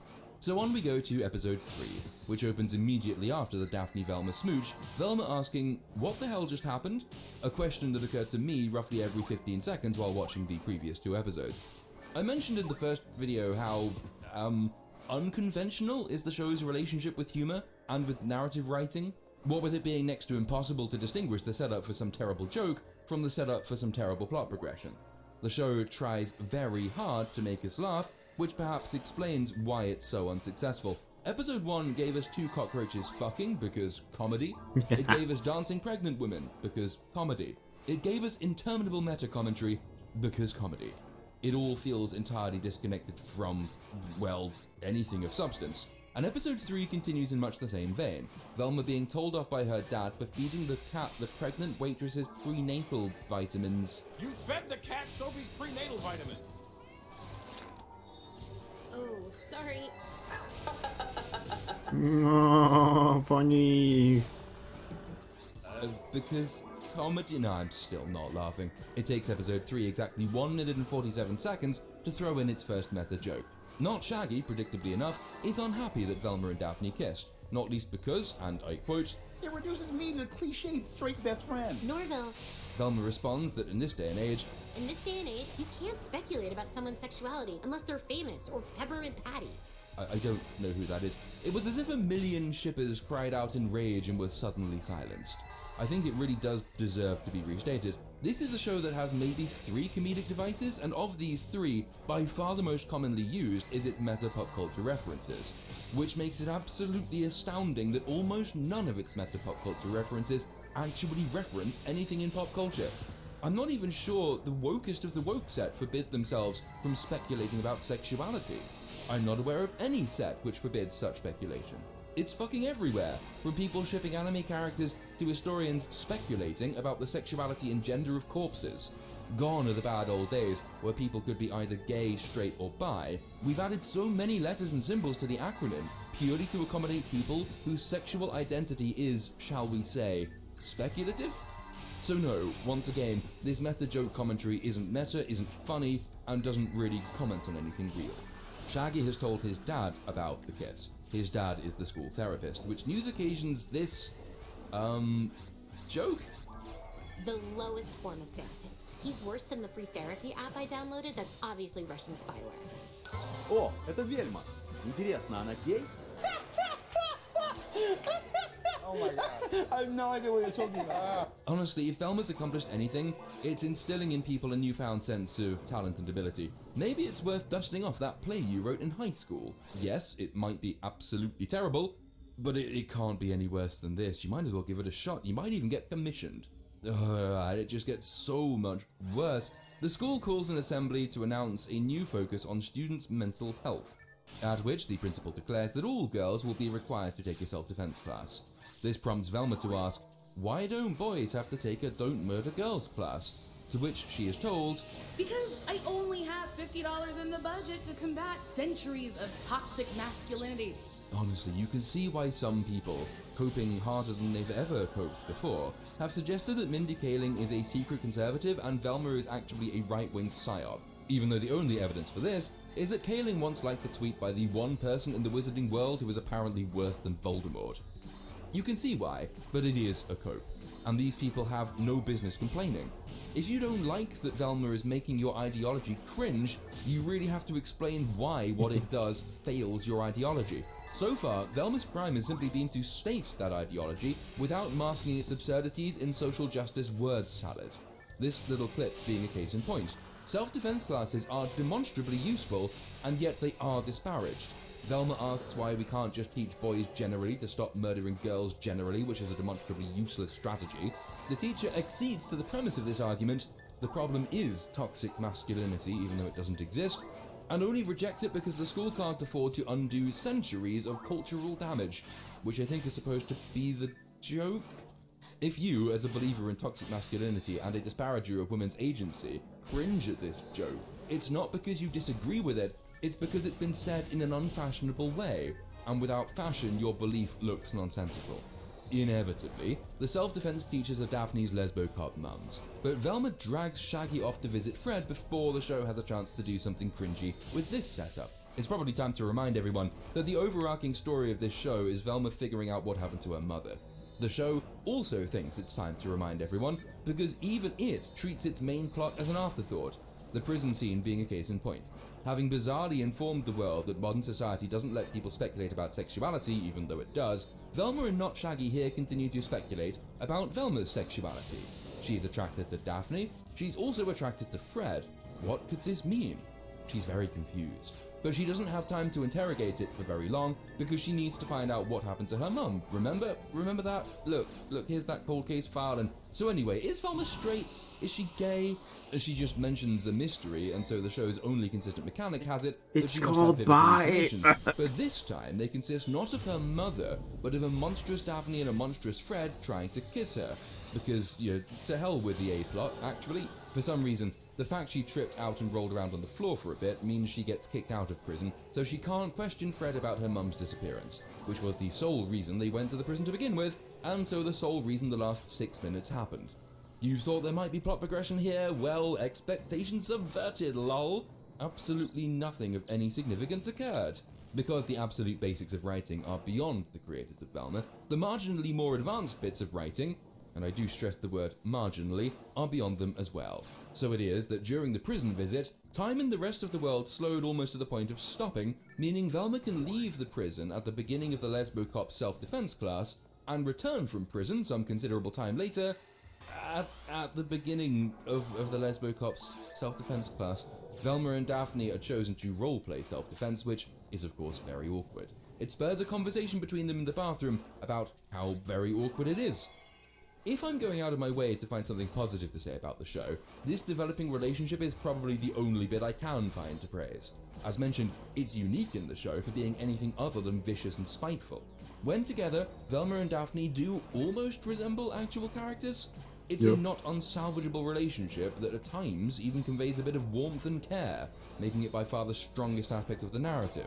Which is unfortunate because it is effectively a B-plot sideshow that distracts from what's meant to be the strongest aspect of the narrative, the actual A-plot of the show. Velma and Daphne seemingly agree that they don't really like each other in that way, but then they beat the shit out of each other in the self-defense class, suggesting that they were both lying, in whole or in part.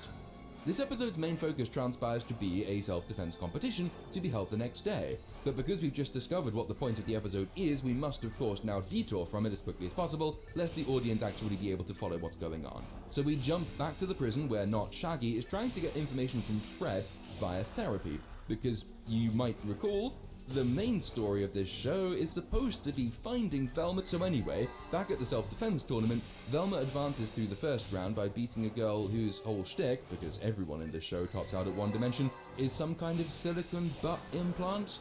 Protect my butt! Please, throw me on my face! Sorry, I can't tell which one's what. Which is yet another occasion to remind everyone that these are supposed to be high school kids, and so only, 15, 16 years old? I don't consider myself especially prudish, but this show really is a bit, prurient about its cast of predominantly minor girls. With an air of crushing inevitability, Daphne and Velma both advance to the final, with one scene in which Daphne actually stabs an opponent multiple times with a pen, sending blood spurting everywhere, because comedy? Not Shaggy's therapist dad gives Not Shaggy a cardigan, because cardigans make therapists brilliant.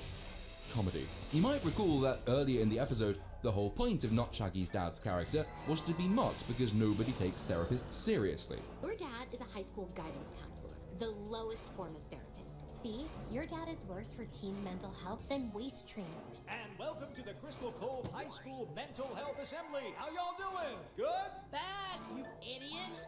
But because the plot now needs therapists to be taken seriously, they have magical powers now. Not Shaggy dons the cardigan on his next meeting with Fred, and the effect is that Fred instantly trusts and opens up to him. Why doesn't this work for Not Shaggy's dad, who gave him the cardigan to begin with? Well, the best interpretation is that the writers just hadn't thought of it then. Fred relates some pointless story about his father being a dick, because, he has daddy issues. He mentions that some Indian lady showed up, which piques Not Shaggy's interest, leading Fred to say, "Why, you into that? Respect." Into what? Into Indian woman? Why should that be particularly unusual, show? why should that be uniquely worthy of respect? This is a slightly strange remark, show. And so we crash into what's supposed to be the climax of the self-defense tournament. Daphne versus Velma. The tension is positively intangible. Velma, however, derails it by revealing that she's stolen Daphne's diary, which she will read aloud to the entire audience. Accusation of racism. And therefore make her lose the self-defense school class thing. That's definitely Or what's it's an happening. accusation There's of absolutely no reason white Daphne people should be being having to do this, racist. Of course, she's already kicked the shit out of Velma once. You might remember that in the last Also, episode, Velma tried to blackmail Daphne into giving her reflection. the significantly more important cold case That's file, how only to Mindy back down when Kaling Daphne got feels. mildly angry at her. Oh yeah, The them show is whites. established that Velma They fears don't Daphne, like them and that Daphne is Indians. stronger than Velma, and that Daphne has easy recourse to violence to achieve her goals. But because all of that would be very inconvenient for the writers in this fuck. moment, in this scene, they've forgotten all about it in order to have Daphne stand obligingly back while Velma tries to embarrass her.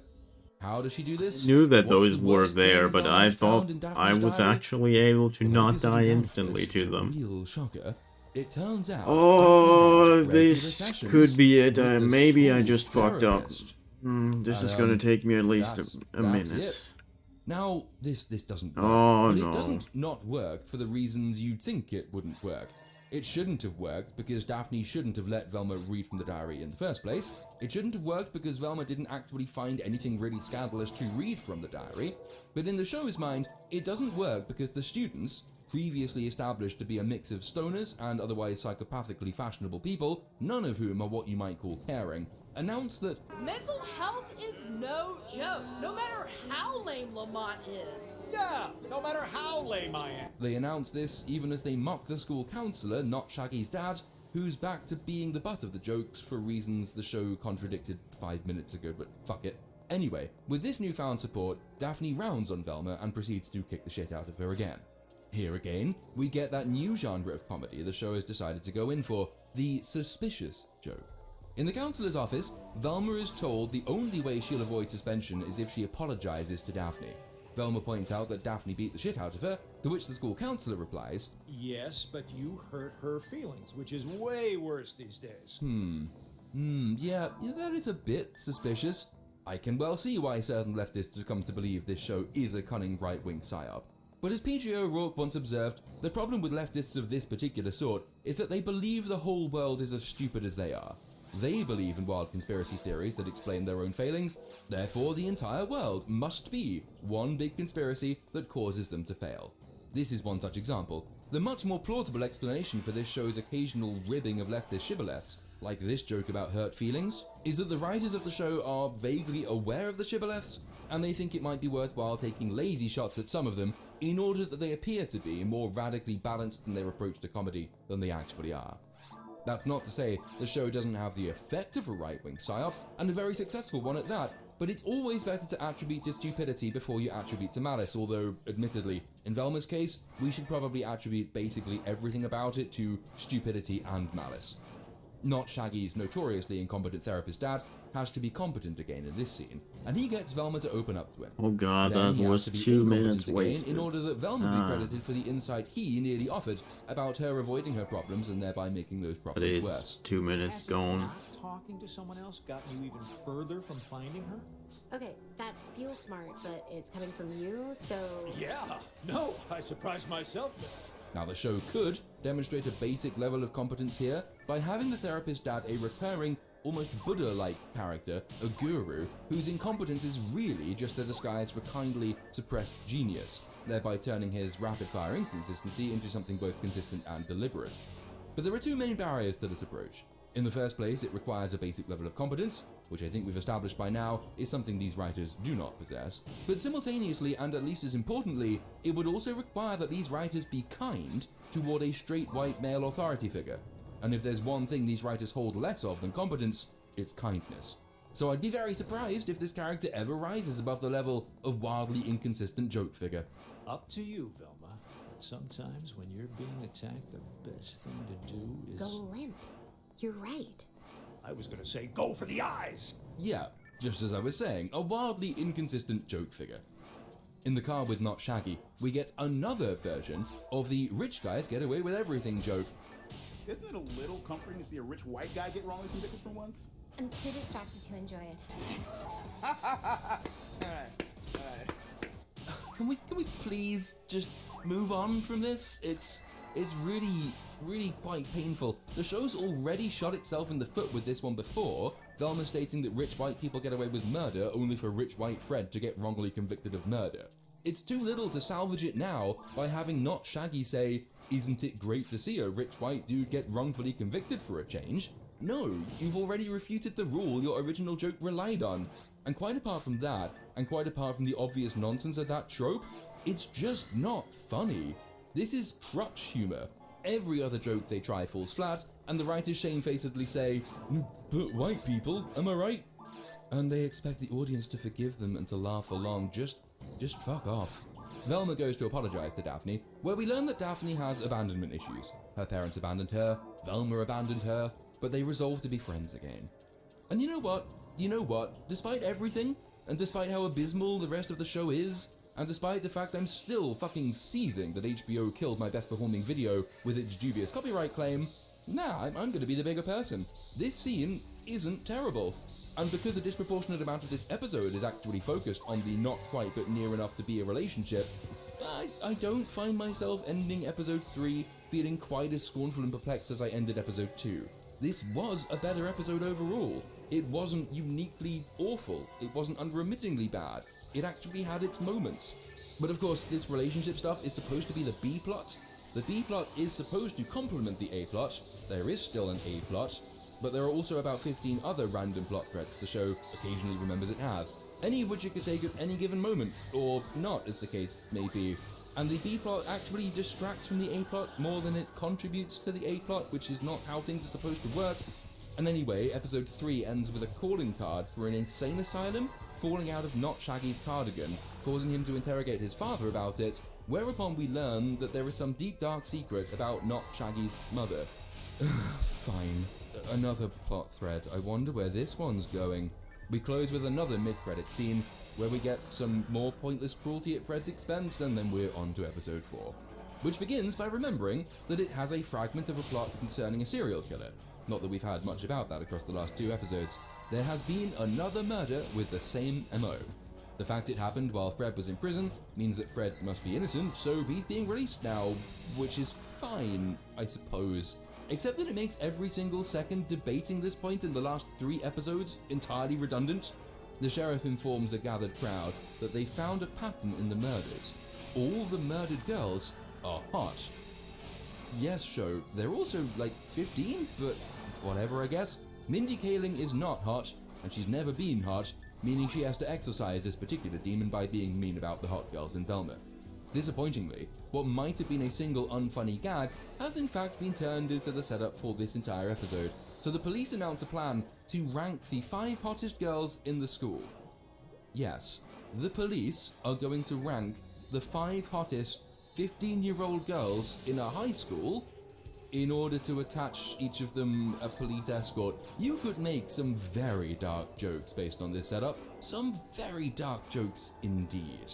But Velma won't do that, because as established in the last video, it only really possesses a kind of masquerade edginess. It hits very safe targets in very tediously safe ways. But it won't ever risk a joke or a skit that might be considered truly daring or edgy. A daring or edgy show would probably lean into the essential creepiness of what's just been set up for this episode. It might even use it to take shots at rapey policemen, or a culture of rape in the police, or to make a serviceable meta comment about the sexualization of young girls in society. And it could still do all of this, but well, it won't, will it? Because it's Velma, and Velma isn't actually very good, or even clever. As with every other ostensibly comedic setup in this show, it's done to death within the first 5 seconds, and then the corpse is violated repeatedly thereafter. The police call their plan the Hope Initiative, which translates as hotties only, puke faces excluded. Fucking puke faces, what the hell are we? Is this like 1995? Velma's problem, by the way, isn't that the police should be formalizing the sexualization of young girls. No, that's basically fine. That complaint would have had some substance to it, but no. Her problem is that the police officers doing it are middle-aged white guys. Wait, so a couple of middle-aged white dudes are gonna decide which of us are hottest? Yeah, Yeah, that's the thing to object to. That's definitely the thing we should be complaining about with this setup. That's the only objectionable thing about it. It's that the creepy old men sexualizing high school girls are white. Honestly, will you just try for once following these weird little thoughts through to their conclusion? Are you really trying to say that sexualizing high school girls is fine so long as the people doing it are diverse? That this problem wouldn't be a problem if it were a black man sexualizing the girls? Is that really what you want to imply? The police actually spot the image problem they've created here and suggest that Velma creates the list instead. Because we have the corpse of a comedic setup to bugger, the police point out that Velma is, and I quote, Who is in no danger from a hot girl murderer. Because Velma isn't hot, you see? Because comedy. I can't even with this writing. It can't even do jokes I think it really shouldn't be doing. Every time it gets close to one, it manages to mangle it up and force it back to the safest territory, which is to say a joke the show has already done 15,000 times, which amounts to Velma's fugly, lol. It's also very, very pointless. Velma and Daphne do some more abortive flirting. Daphne now has enough money to hire a detective to hunt for her real parents, because the show needs to do plot progression now, so it's just decided as much. Even though part of the plot of episode 2 had Daphne and Velma selling drugs to fund this endeavor and failing, because Velma is a social consequences? What even are those? Incidentally, it should be noted at this point that Daphne's one dimension has changed without recognition over the course of the previous 2 episodes. It used to be that she was the reason and the excuse for meta-commentary. That was her one thing. Her thing now is that she wants to find her missing parents and she has the hots for Velma. The rule previously established is that every character can have precisely one dimension at a time. Has this development actually given us, well, development? Does Daphne now have 2 dimensions at the same time? It's distinctly possible. Jesus, I wonder how long the show will be able to keep this up. Anyway, the creation of the hot girl list affords the show a chance to sexualize more young girls in a montage of sorts. Velma wandering around and the list candidates being as overtly sexual as possible.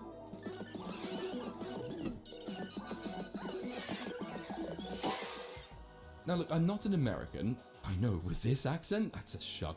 And so I don't know exactly how American state schools work, except in that they famously don't work very well. But from what I understand of it, American high schoolers have an age bracket ranging from about 14 to 18. The most charitable interpretation possible is that most of these girls are 18-year-old high school seniors, right? In which case, the sexual montage is only quite creepy. Except of course that we've already had the shower scene between girls, some of whom were Velma's age, and Velma is I think 15. So if the show hasn't been especially careful to avoid perving on underage girls previously, why should we assume it's being any more careful here? The writers of Velma have gone for a kind of sexualized hyper-reality. And again, the subjects here are almost certainly children, which makes these scenes not only creepy, but quite definitely pervy. And that is reason number 16,324 to ask, just how the hell was this show ever greenlit? Anyway, remember how Velma can't decide who she really fancies, Fred or Daphne? No? Well, we're doing it again, so you have no choice. Which is the occasion of perhaps the show's most tone-deaf, staggeringly hypocritical moral lesson so far, as Velma tells Not Shaggy, men make everything about them and what they want. Our whole lives, girls are told by guys there's a right way to be hot, and I'm not it. Guys even teach us to be ashamed of our own bodies. But also that he was just another entitled rich guy who might kill someone because he has a tiny dong. He's been so pampered, his body hasn't even felt the need to fully mature. Fred's a rich white guy with a tiny dong. Once again, the reason so many people have attempted to brand this show a right-wing psyop is because it deploys all their ideas and beliefs without the subtlety required to sustain them. Unintentionally and ironically, it reveals the double standards, the hypocrisy, of that set of people who won't shut up about the primacy of feelings over facts, who won't stop policing your thoughts, who won't stop bleating about imagined slights and invented crimes, ists and phobics. That these are also the most callous, judgmental, bigoted and bitter people in the world is the irony being exposed unintentionally by the show. The hypocrisy on display here is just staggering. I mean, it really is staggering. Velma gives a speech lambasting the male gaze, beauty standards and body shaming. This is the same Velma who simps on Fred because of his looks, while repeatedly mocking his body and his brain. It's like crime bullying. Standards for me, but not for thee. It's no wonder the Woker Haram lot want to disown the show. It so perfectly captures their disingenuity. Fred is released from prison, and Velma meets him in a diner. It's been decided that he is the perfect person to write the hot girl list. Fred, by the way, he's completely lost both of his previous dimensions in this scene. He began episode 1 with a condition that prevents him from recognizing hot girls. He was just a misogynist. Yet here he is, chatting with Velma, whom he recognizes, even though the setup for the whole fucking episode is that she has to write the list because she isn't hot. His second dimension was his staggering stupidity that replaced his boilerplate misogyny. The reason he landed in jail to begin with was that he was an idiot. And it happened again. The emulator stopped for a second. Dimension. Here, he just lusts over It hot paused, girls again, and that but at was the not expense me. of the stupidity that defined him until 5 seconds ago. Velma explains that he's the perfect pick to write the list because he wants Wait, an essay entitled that wasn't even From Freud to I think that Jung, wasn't an even visible exploration in on horniness. stream. It was too So, short. Stupid Fred, who doesn't recognize ugly people, here recognizes an ugly person and is clever enough to have heard about and referenced Freud and Jung in an essay? Because comedy, I guess?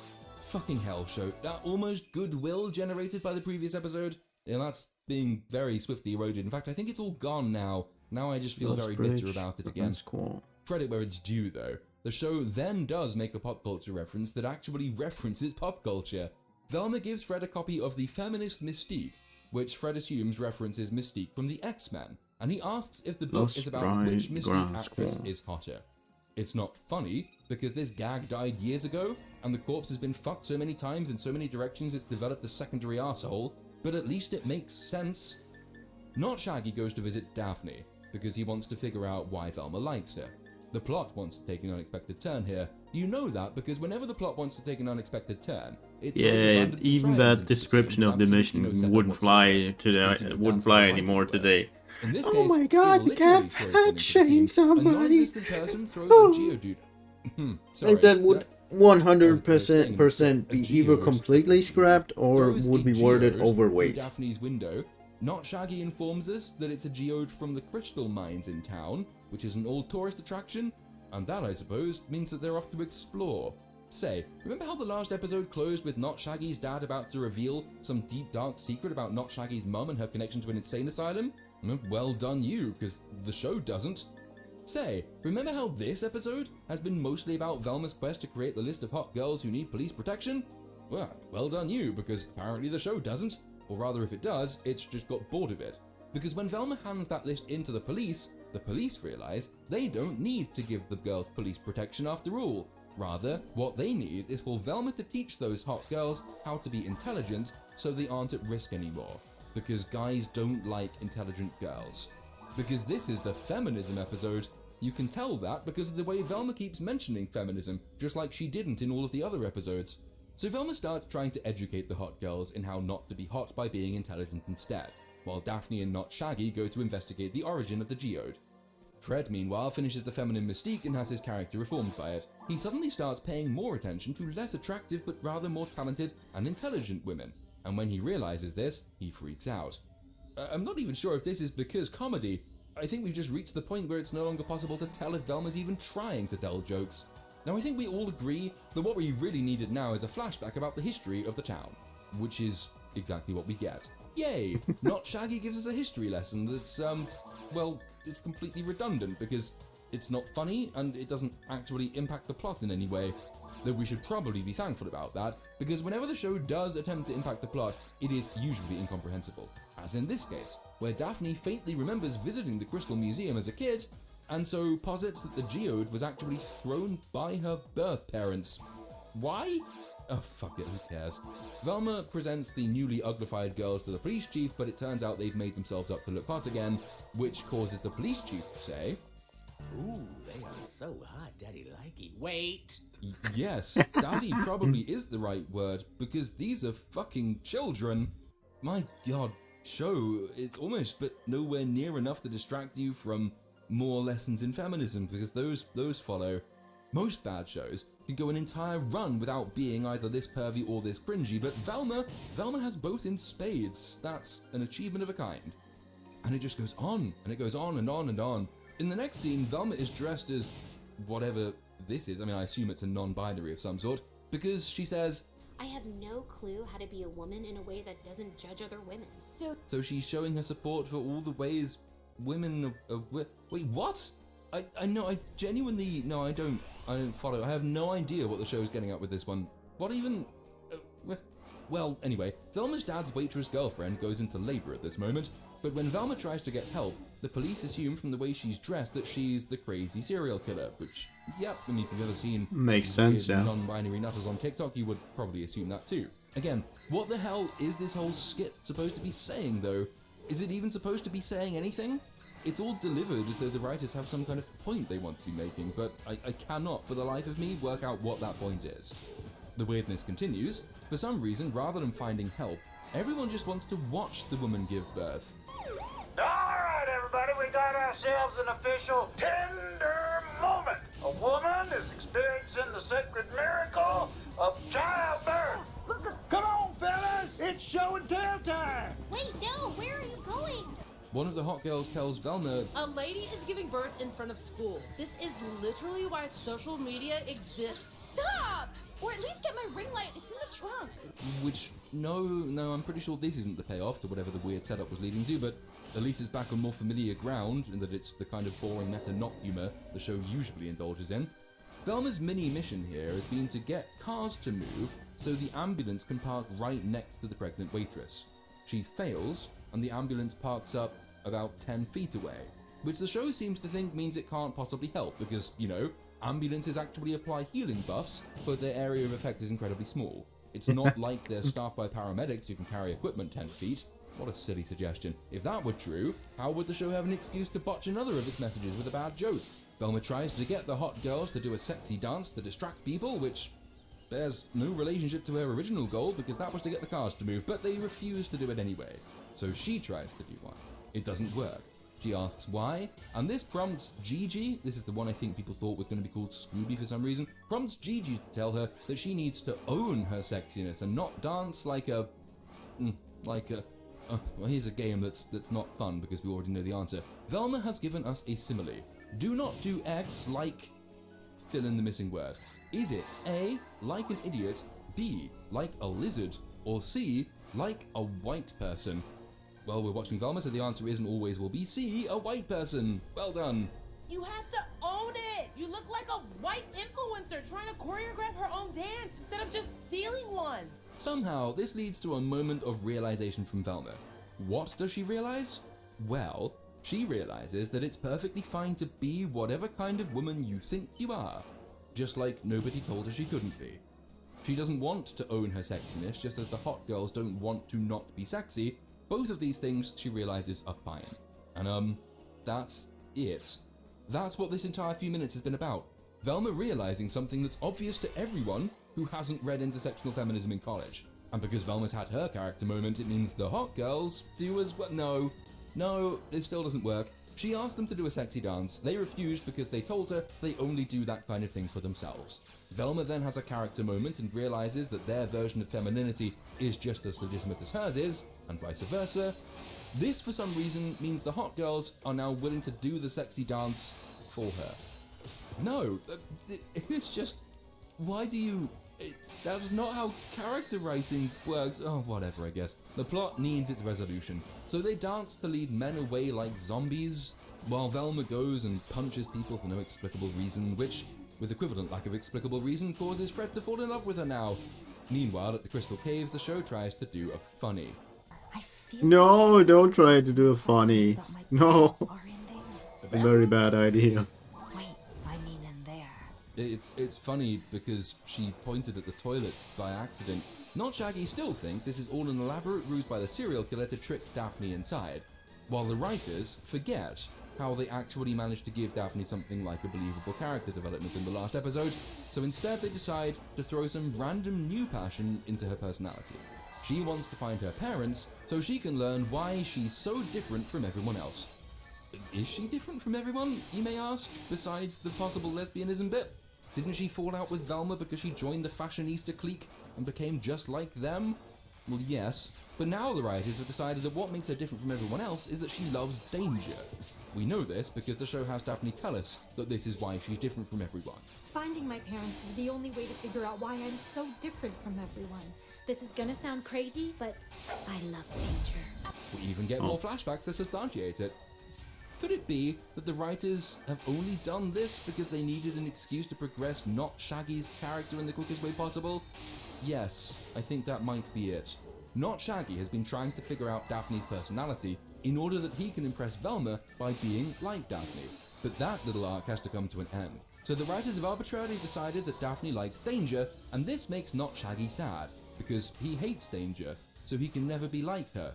Even though he also hates stupidity, which is his reason for abandoning her momentarily, though he said he can learn how to be stupid, and would have been stupid, because he hung out with her.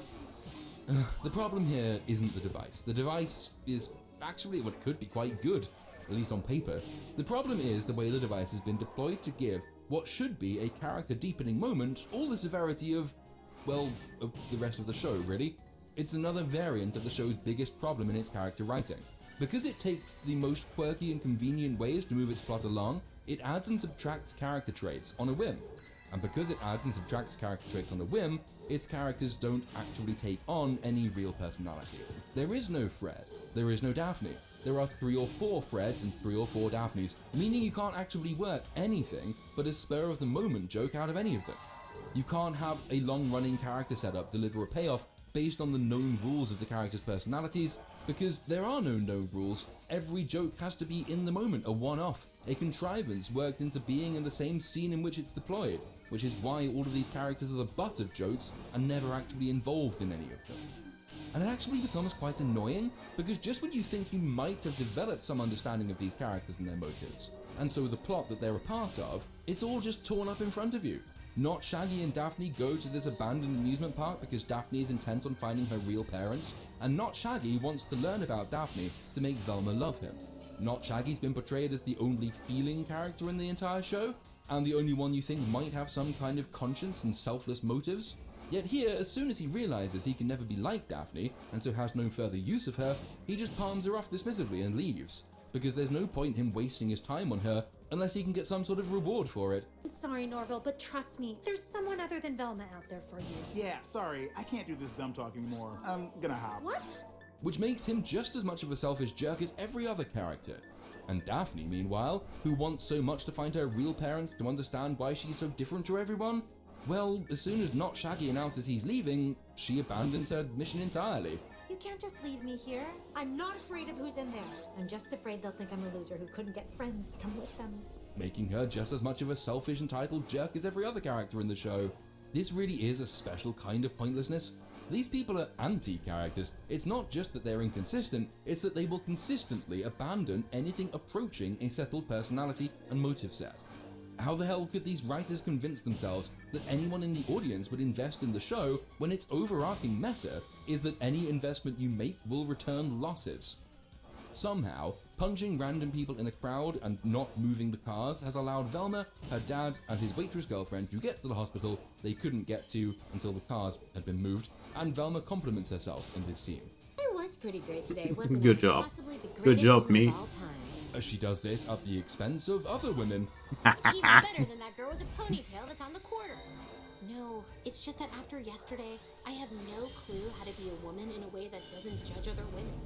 Girls, let's do our respective yet equally valid things. Yeah, that thing about losses on investment, it's that again. Fred turns up with some flowers and explains the feminist mystique has opened his eyes to her inner beauty, and Velma rejects him because he doesn't have any inner beauty.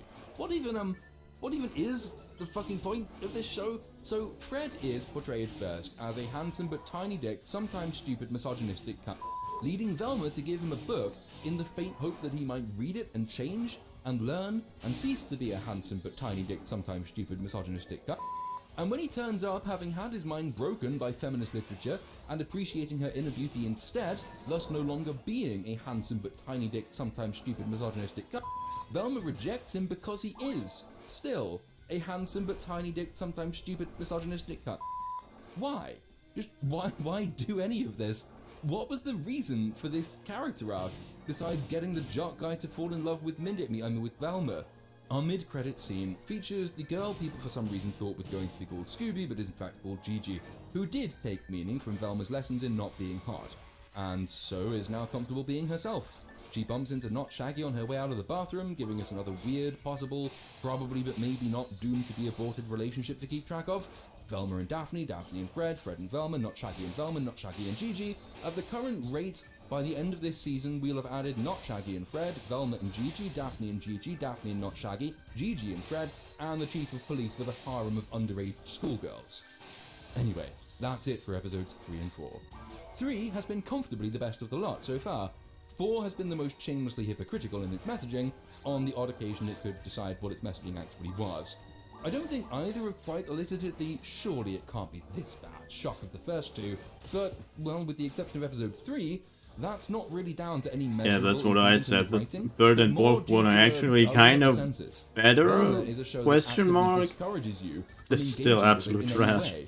We should probably be thankful it releases in 2-episode drops for no apparent reason, because at least it means Because that especially the abandonment of at least until the second previously, season that I'm told my hate in watching quotes, is responsible for, established yeah, we'll characters. see. Not sure I'm going to come back to this one. It depends. Maybe HBO will try and take this video down as well. If they do, I completely I'll forgot about Gigi. Like, this is so Siri, funny. I literally what's a forgot about self-insert that character. As the name implies, a self-insert fic is one where the author has made a simulacrum of themselves, commonly called an avatar, in the story's world as a key character, usually the protagonist, but any other role that's vital to the story qualifies. I want to start off by praising Velma. No, really, I do. Stop laughing. I'm being serious. One of the biggest crimes in modern entertainment is the letdown. Shows that start off brilliantly, or even that just start off well. Shows that are intriguing, which are even beguiling. But this one is shit from the beginning. And now this whole what men are calling an administration is to do nothing. Its sole purpose is to keep the prophecy that the prophets gave, that the rightful president would be in office again. And this whole Donnie. is to keep that from happening. Yeah, this is Robin Bullock. He prophesied that Donald Trump would be president in 2020. Oops. Obviously that fell flat in embarrassing ways, but guess what? He just cannot let this go. He keeps going on about it.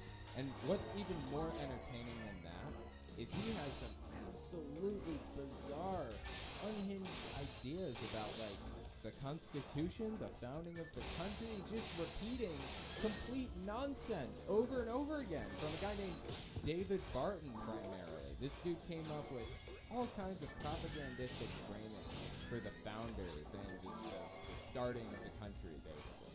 Absolutely crazy stuff. So I wanted to take a look at some of it.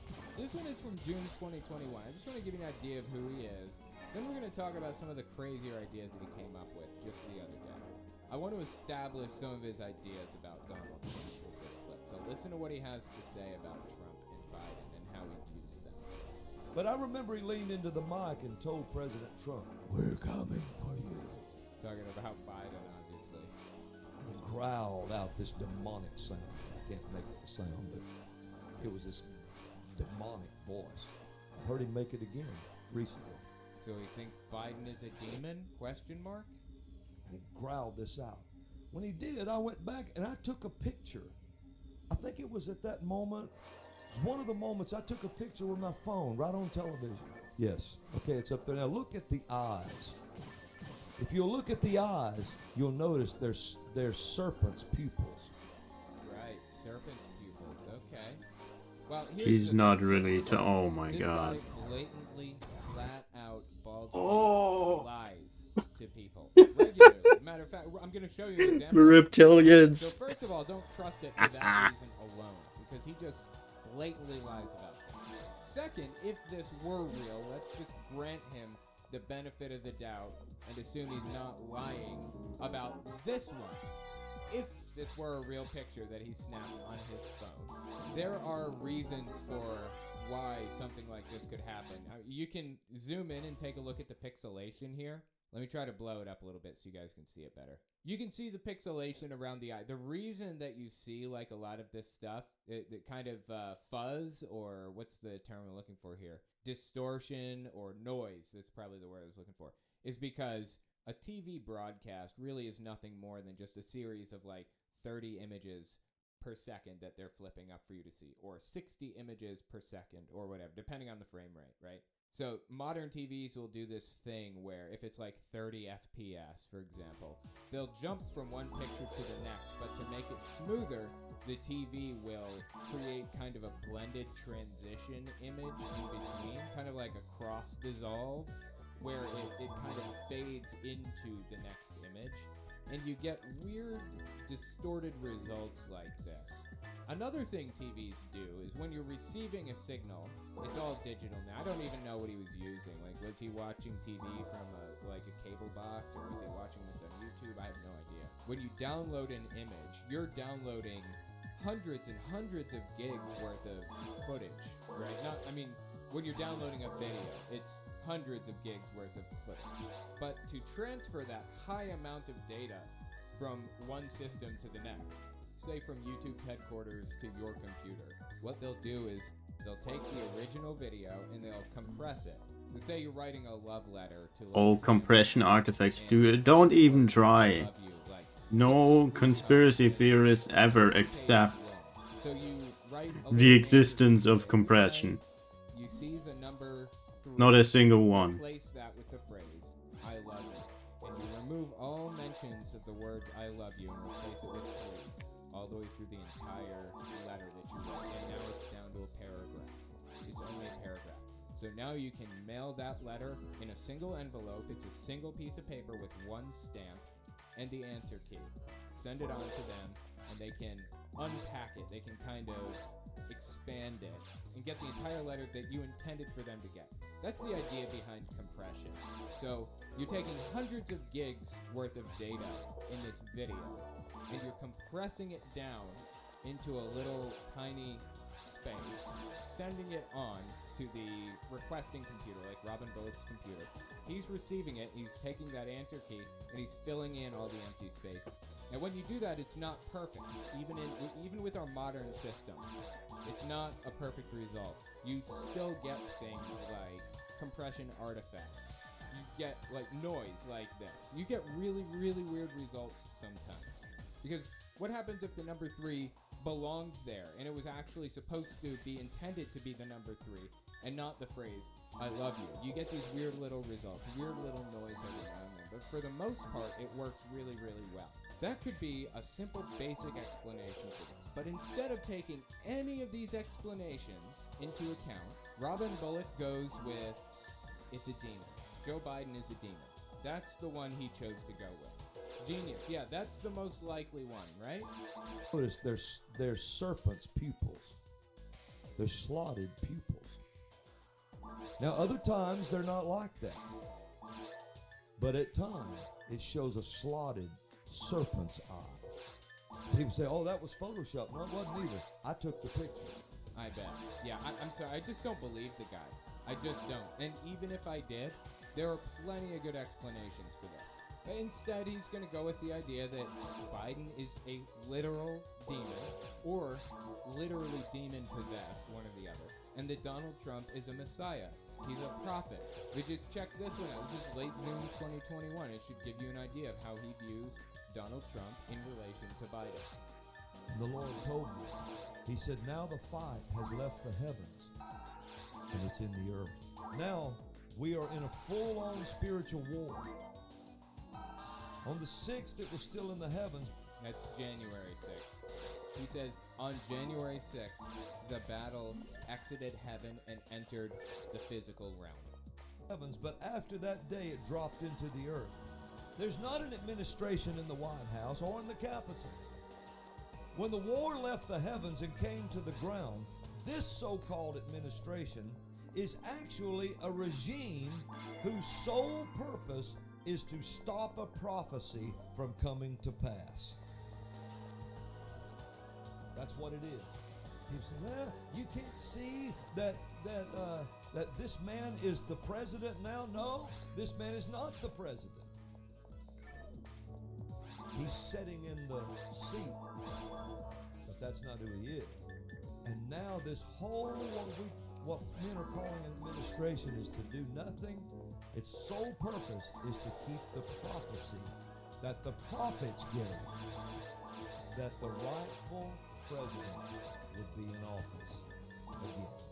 That's absolutely unhinged from reality. This guy is saying, he's one of those prophets, by the by, that he mentioned a minute ago. He is saying he prophesied Donald Trump would be the president in 2020 as one of God's chosen people, a messiah, if you will. He prophesied that. He claims God gave him that message to disseminate to the rest of the world, and Biden's whole goal in life was to prevent God's will from being done, to prevent Robin Bullock from being correct about this prophecy. Am I the only one that finds that completely unhinged and backwards? Is God really so weak that he is incapable of carrying out his Yes, own he will? is. Why are we even talking about the possibility that maybe God isn't powerful enough to do this? If God wants it done, it gets done, right? How is it that this guy has completely bamboozled everybody to the degree that they actually believe that God is so weak that he is incapable of accomplishing his own goals and plans? This is absolutely bizarre stuff. He comes out here on January 3rd, 2023, and gives a brand new sermon. I wanted to listen to a couple of clips from it because it is absolutely unhinged. You think that stuff is unhinged? This one is just blatant lying through almost all of it. He took the opportunity to really go after atheists. Dude seems to have like a serious problem with secularists and non-believers in general. Listen to this. January 3rd, 2023. Something's happening right now inside rogue politicians that you have got to DC and lost your ever-loving mind. You lost your freaking mind, DC. And you've got up there and you let some kind of demon crawl up your spine and take hold of the back of your neck and jerk. Oh no, that demon, please shake it off my spine. You were raised in the house of the blood.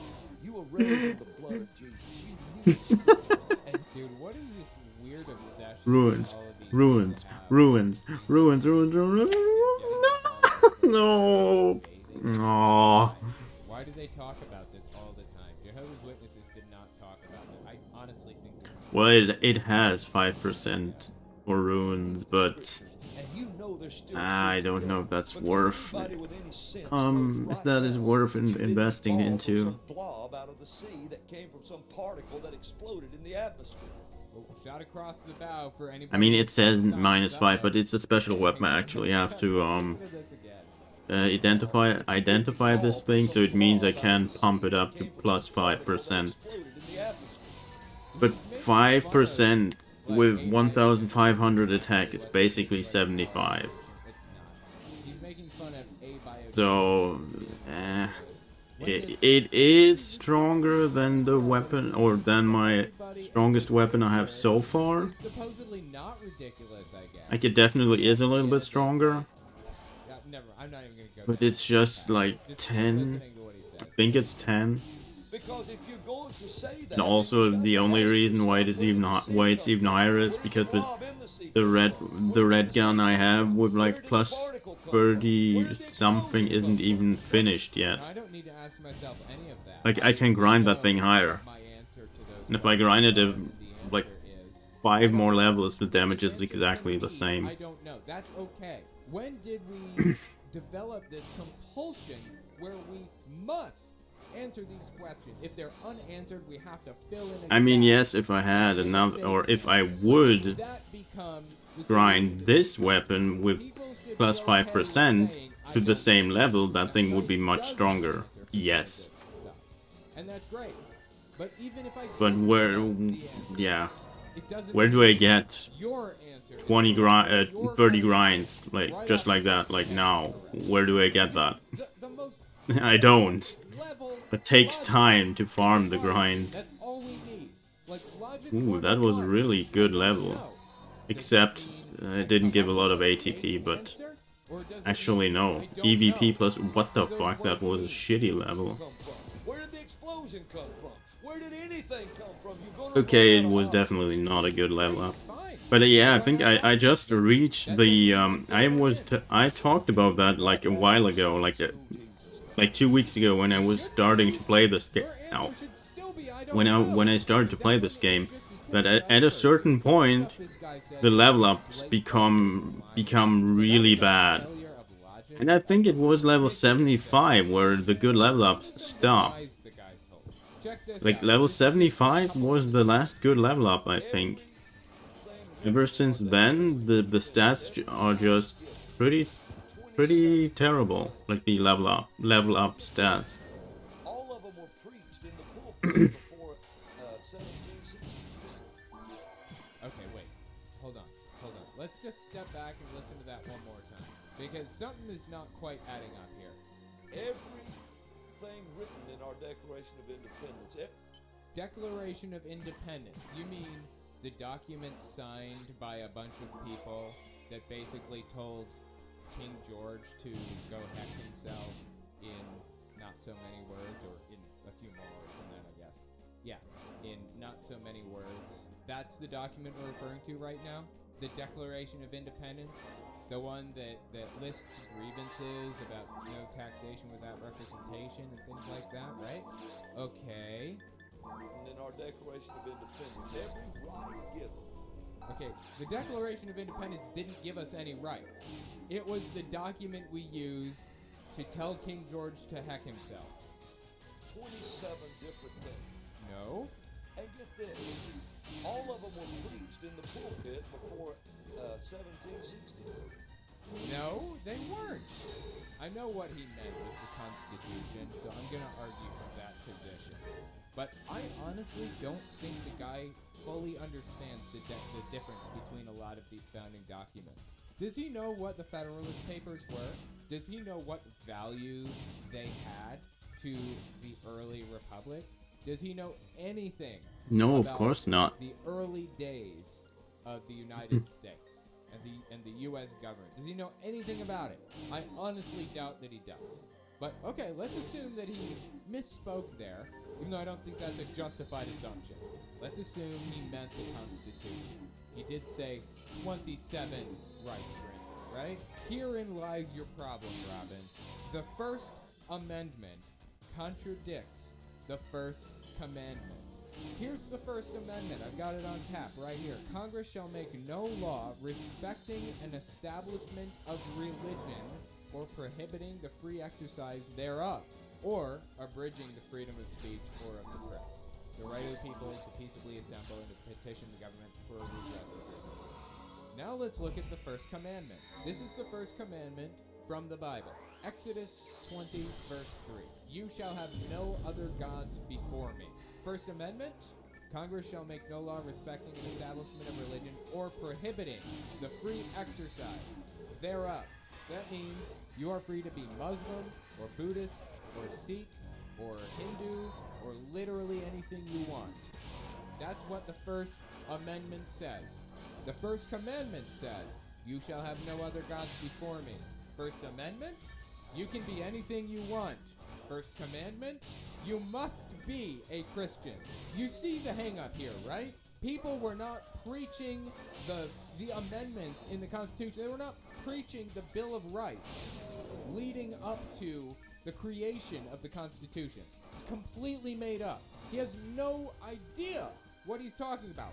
None. All of them were preached in the pulpit before 1760. The Declaration of Independence was signed in 1776, and I believe the Revolutionary War ended in 1883, and the Constitution was ratified in 1787, I think. So he's saying before 1763. I don't know what significance that number has to like the early country, but okay. Was that it's like 20 years before the war even ended, 15 years before it started. But all right. All of it. So the Declaration of Independence was just a compilation of sermons that had been preached by all these ministers. Did you hear that? The Declaration of Independence. Again, is this a mistake?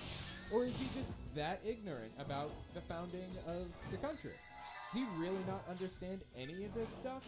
I thought that he mistakenly said the Declaration of Independence when he meant the Constitution. Am I giving this guy too much credit? Yes, you do. So the Declaration of Independence was just a compilation of sermons that had been preached by all these ministers all those years. No. And it was written down. Because it came from God, and your freedom came from God. What gave him the idea that God is in favor of freedom? It's very obviously not at all. I don't care if you live in Australia, I don't care if you live in China, I don't care. There are certain rights given to you by heaven that government did not grant you. You were given your rights from the Almighty, the breath of God breathing into Adam's nostrils, the breath of lives.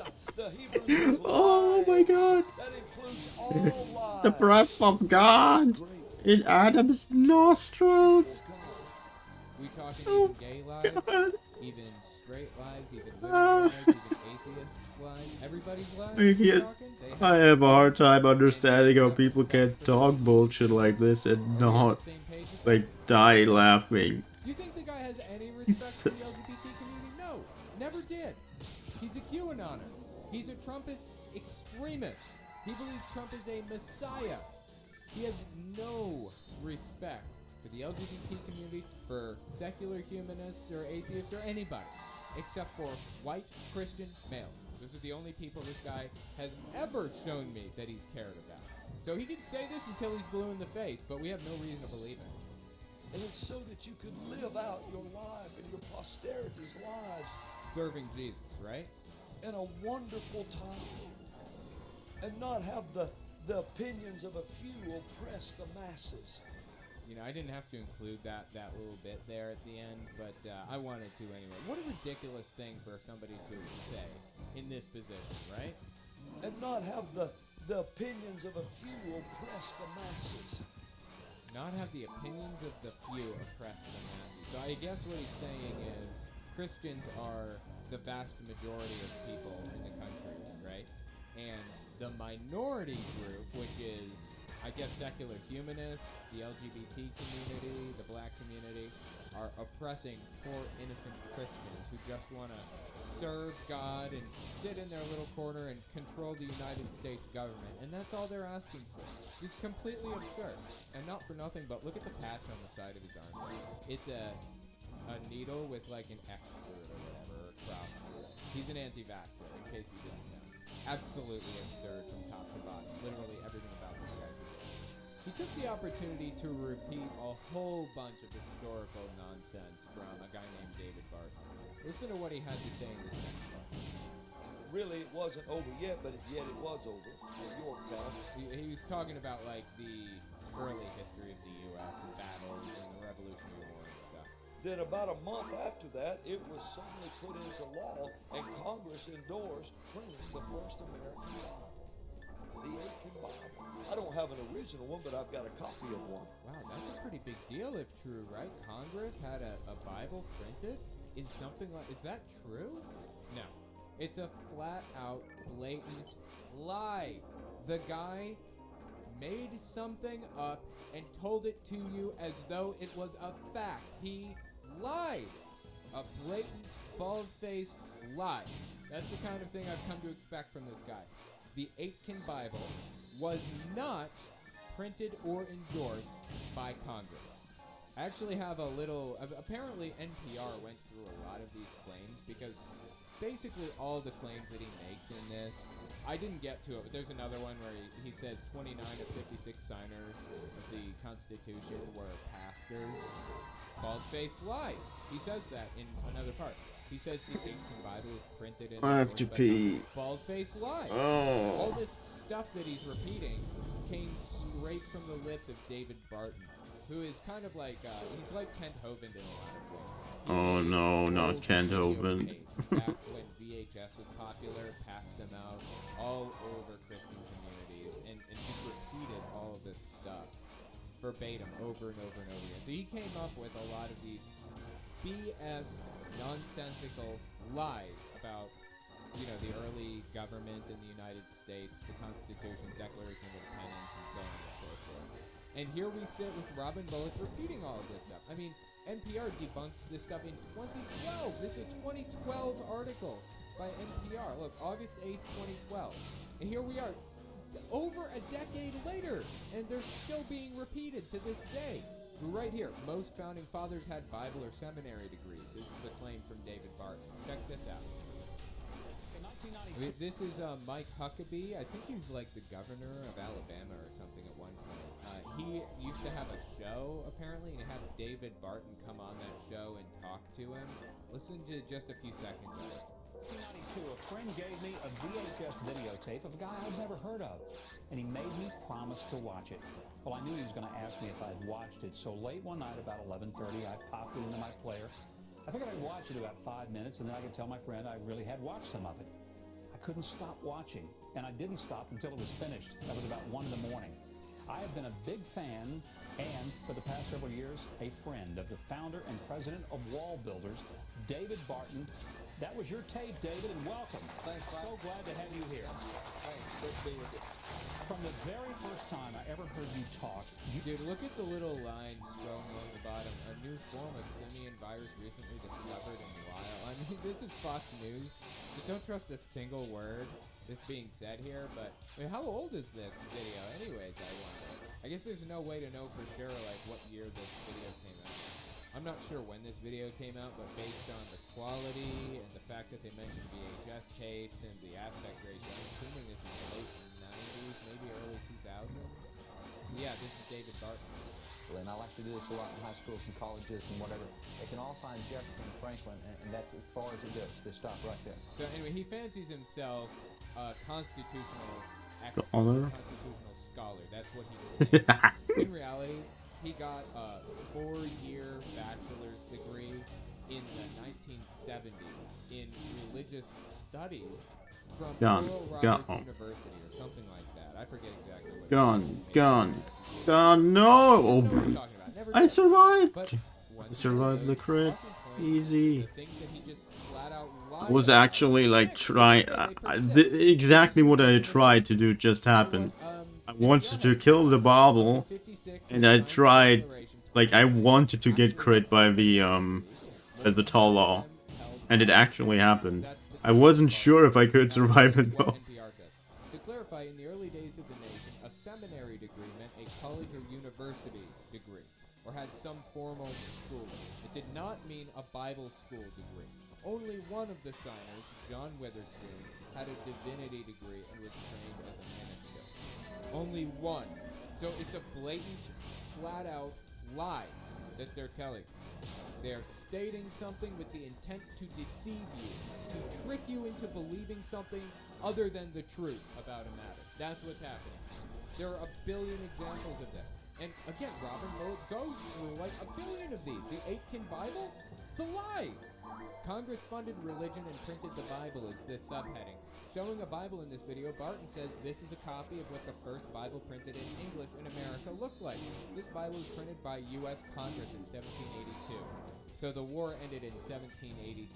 I think 1774 was the first Continental Congress, but the Constitution was ratified in 1787. That's really when our government got its start. The war didn't even start until 1776. Or the Declaration of Independence, when we told King George we were separating from him, didn't even get signed until 1776. So here's the NPR article continuing. Historians say this Bible was actually published by Philadelphia printer Robert Aitken. Congress neither published it nor paid for it to be published. At Aitken's request, Congress did agree to have its chaplains check the Bible for accuracy. Congress did not recommend that the Bible be used in public schools. That quote was written by Aitken in a letter to Congress. I think I'll be done after the dragon for now. I don't know. I don't have the energy today to do a whole lot more. I will probably, I don't know, eat something, go pee, and I will actually start playing Monster Hunter later. In a few hours. 2 or 3 probably. It's like 7.5 minutes or 8 minutes Yeah. long. But just look at like a few seconds of it.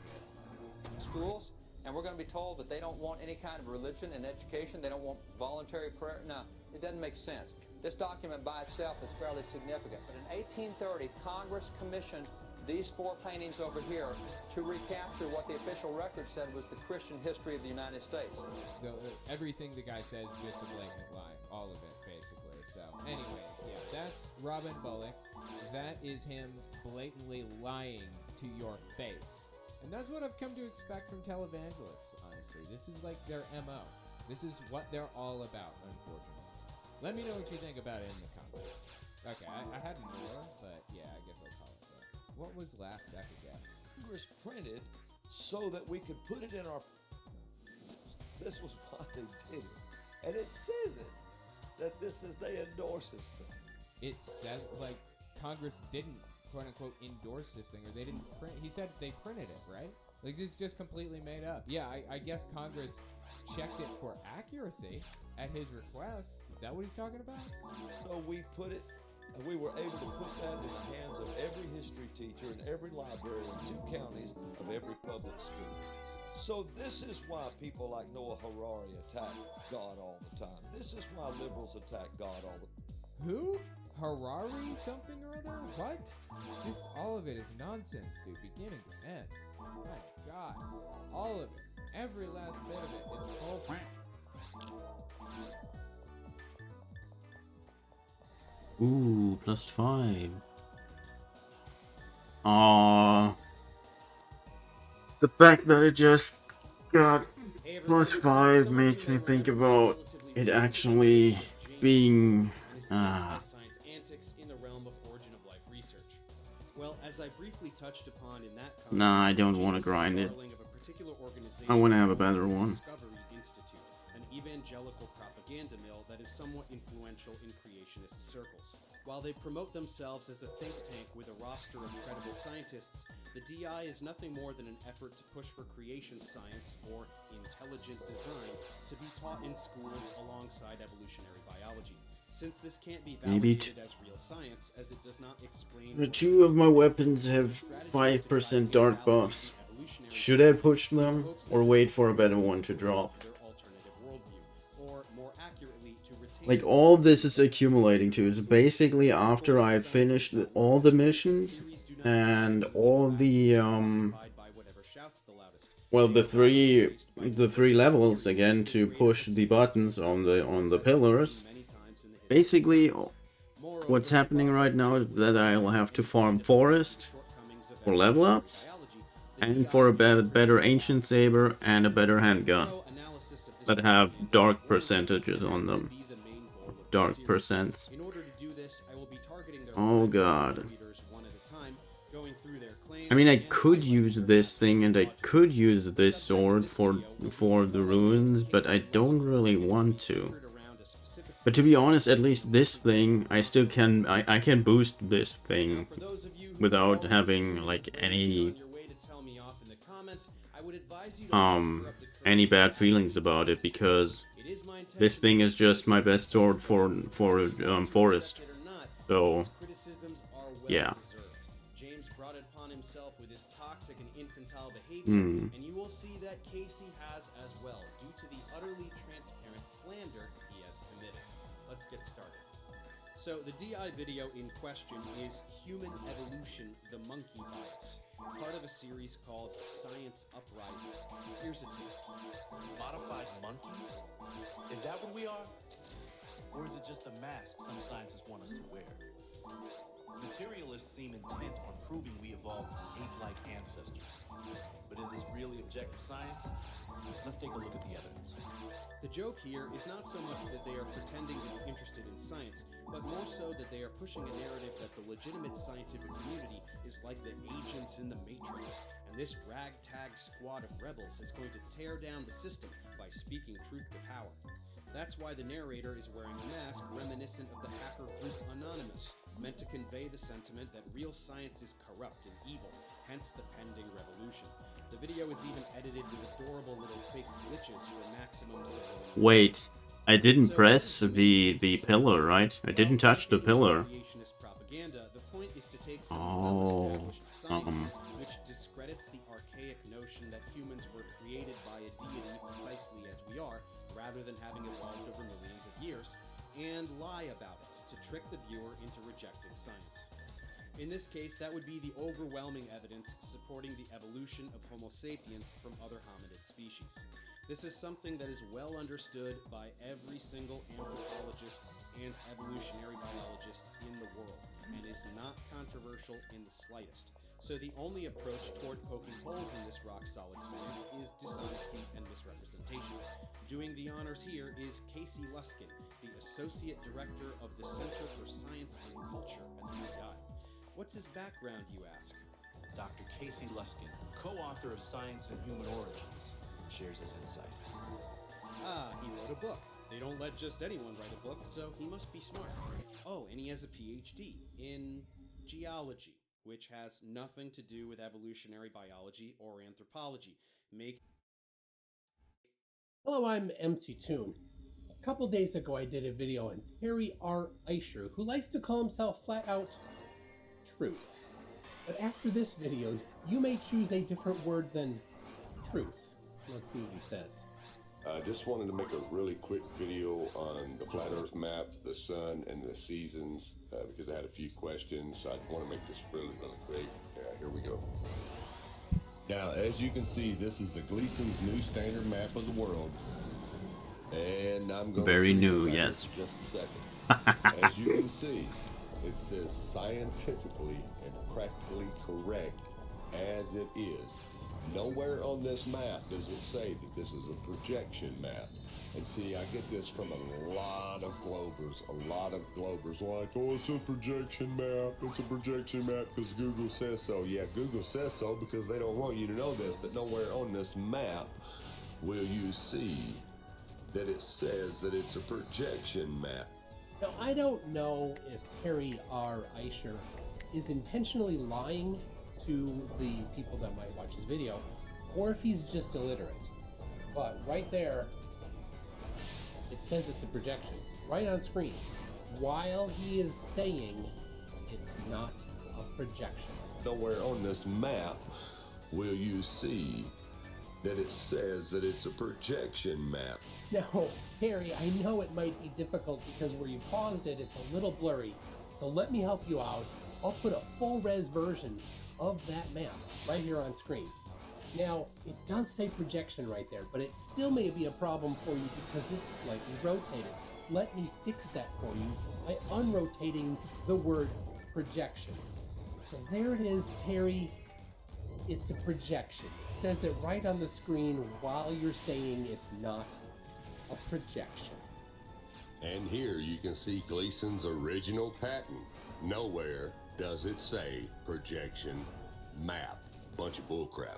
And then he reads the actual patent. Well, I shouldn't say read. He clearly did not read it because it doesn't support what he was saying. He's lying again. Maybe he didn't get to the words part of the actual patent. But you can see right here, near the very end, it says that it is an extortion of the globe. It means, not extortion in the current tense, it means it's a distorted version of the globe. Oops. Right there in the patent application word, again, probably Terry, I'm guessing, can't read. That's gotta be it. Could just be that he's illiterate. But he goes on to get more things wrong. Here's what a projection map looks like. Here you go.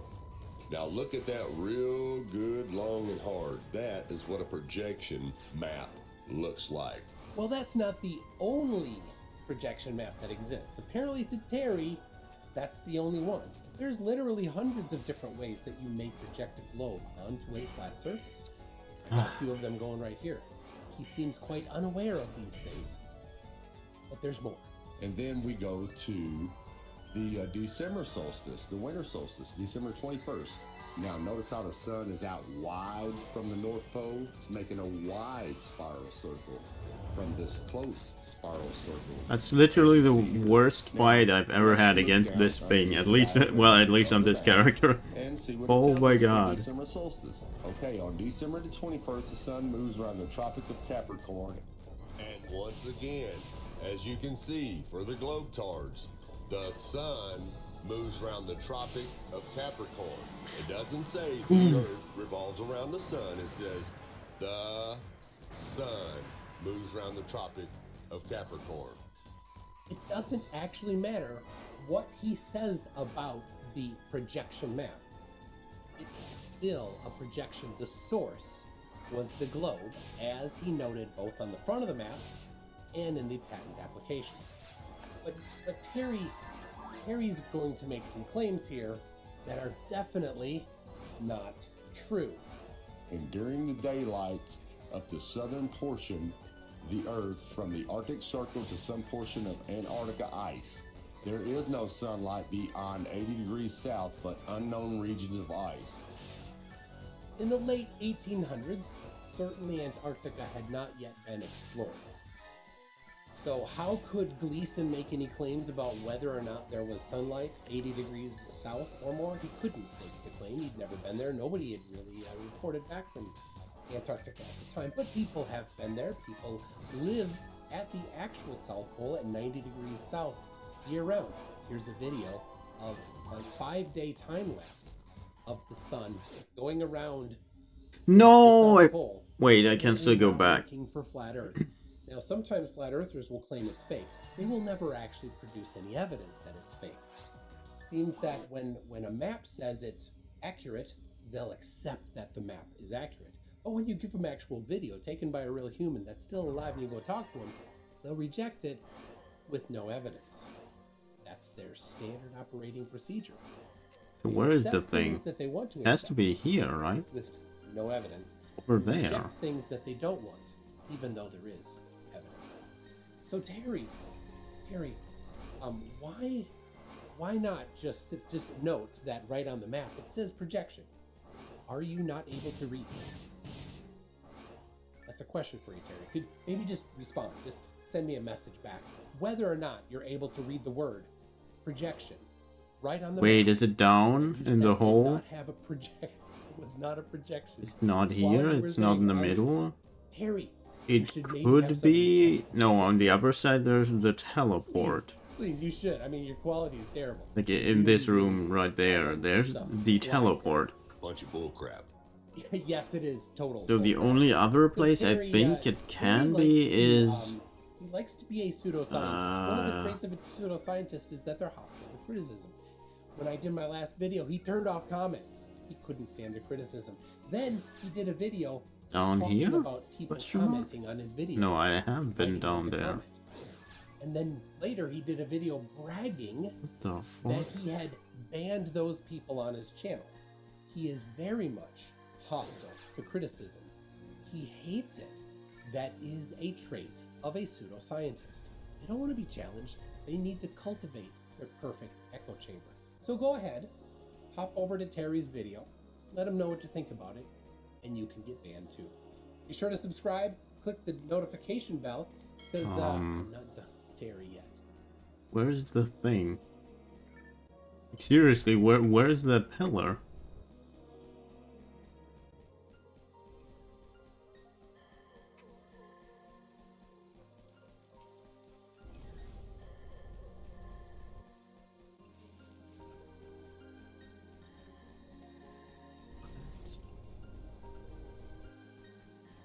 Oh wait, I think it can also be in. Oh yeah, it can be in there, in that little room, right there. I think it. Yeah, it can be in there as well. Yes, you are. Yes, you are. Are you in hell? Oh, Are you okay. in hell, Jesse? Come on, are you? Are you in hell? Yeah, you're in hell, aren't you?